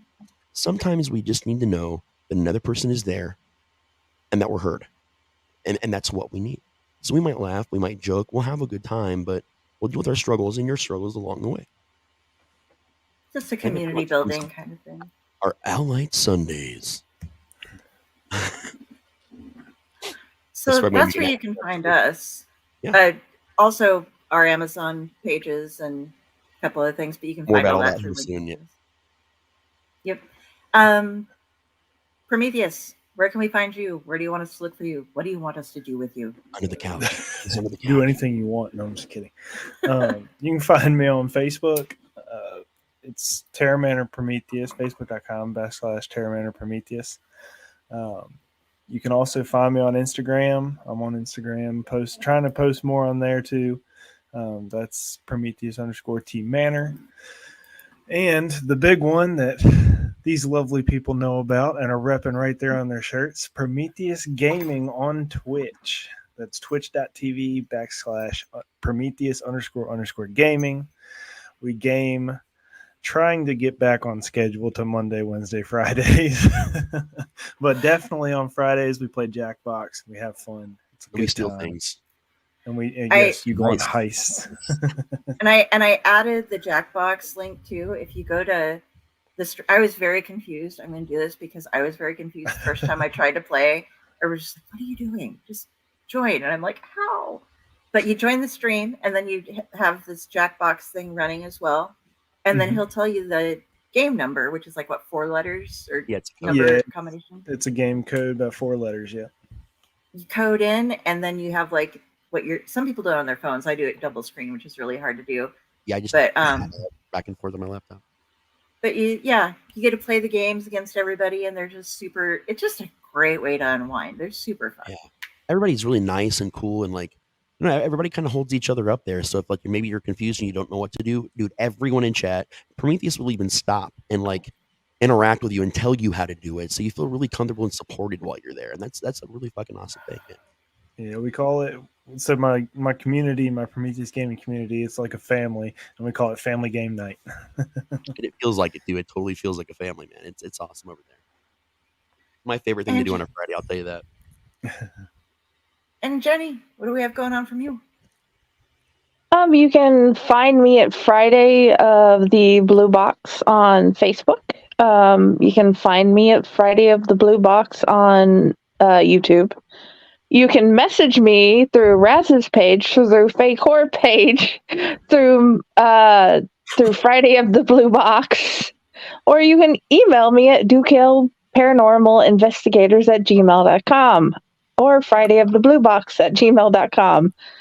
Feel free, find me. Please read anything and everything, Can you including these people up here.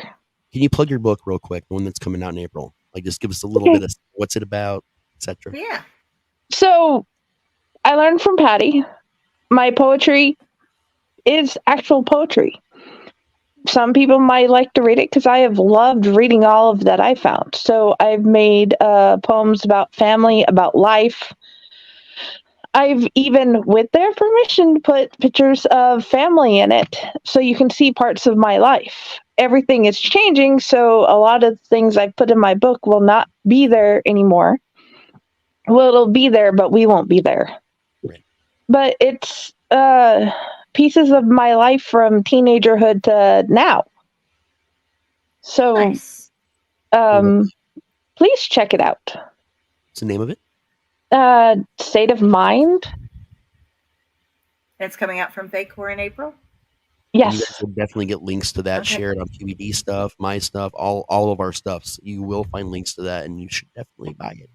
Buy Prometheus' Yes. merch, all of it. Buy his store out. Buy her books. Buy everything. Buy He'll their give you stuff, points or his something. stuff. Support Buy it amazing all. people that take. Am I pointing hours I'm pointing and the wrong direction. Why is this mirrored? It's so hard. The mirrored. What I Okay, do I'm gonna. is when you I'm come gonna into do this. StreamYard, you can turn mirroring off. But here's the fucked up part: it's only off for you. And I've learned this recently because I think I'm pointing the right way because it's the right way now for me. But everyone else is still mirrored, so it's not. It looks weird apparently. I just point and say the name, and if I'm pointing the wrong direction, it's whatever. Yes. Yeah, I always try to show my tattoos, and I get even more stupid because I start showing the back of my arm instead of the front of my arm. I'll be like, "Check this out! Isn't this rad?" Oh, damn it again! So, But yeah, definitely always show to support the people that like to spend 3 hours on a Sunday hanging out with you guys and telling you stories and getting awesome people together. So it's a good thing to do to show us some love, even if it's just a repost. That's love too, guys. We appreciate it. love tags, love likes, love shares, everything. Yeah, Check us out later. I think that officially brings us to the exact 3 hour mark, which is crazy. Yes, it does. Yes. Yeah. So, guys, thank you for joining us on this magical. Mwah. And as usual, I just want to say, suck it. And that's my call, so that's what I say at the end of every show. So. Anybody else? All right. Please come find us and read everybody and play games. Yep, do it all. All right. Do all the things and the stuff. Good night, everybody. Good night. Suck it. Good night.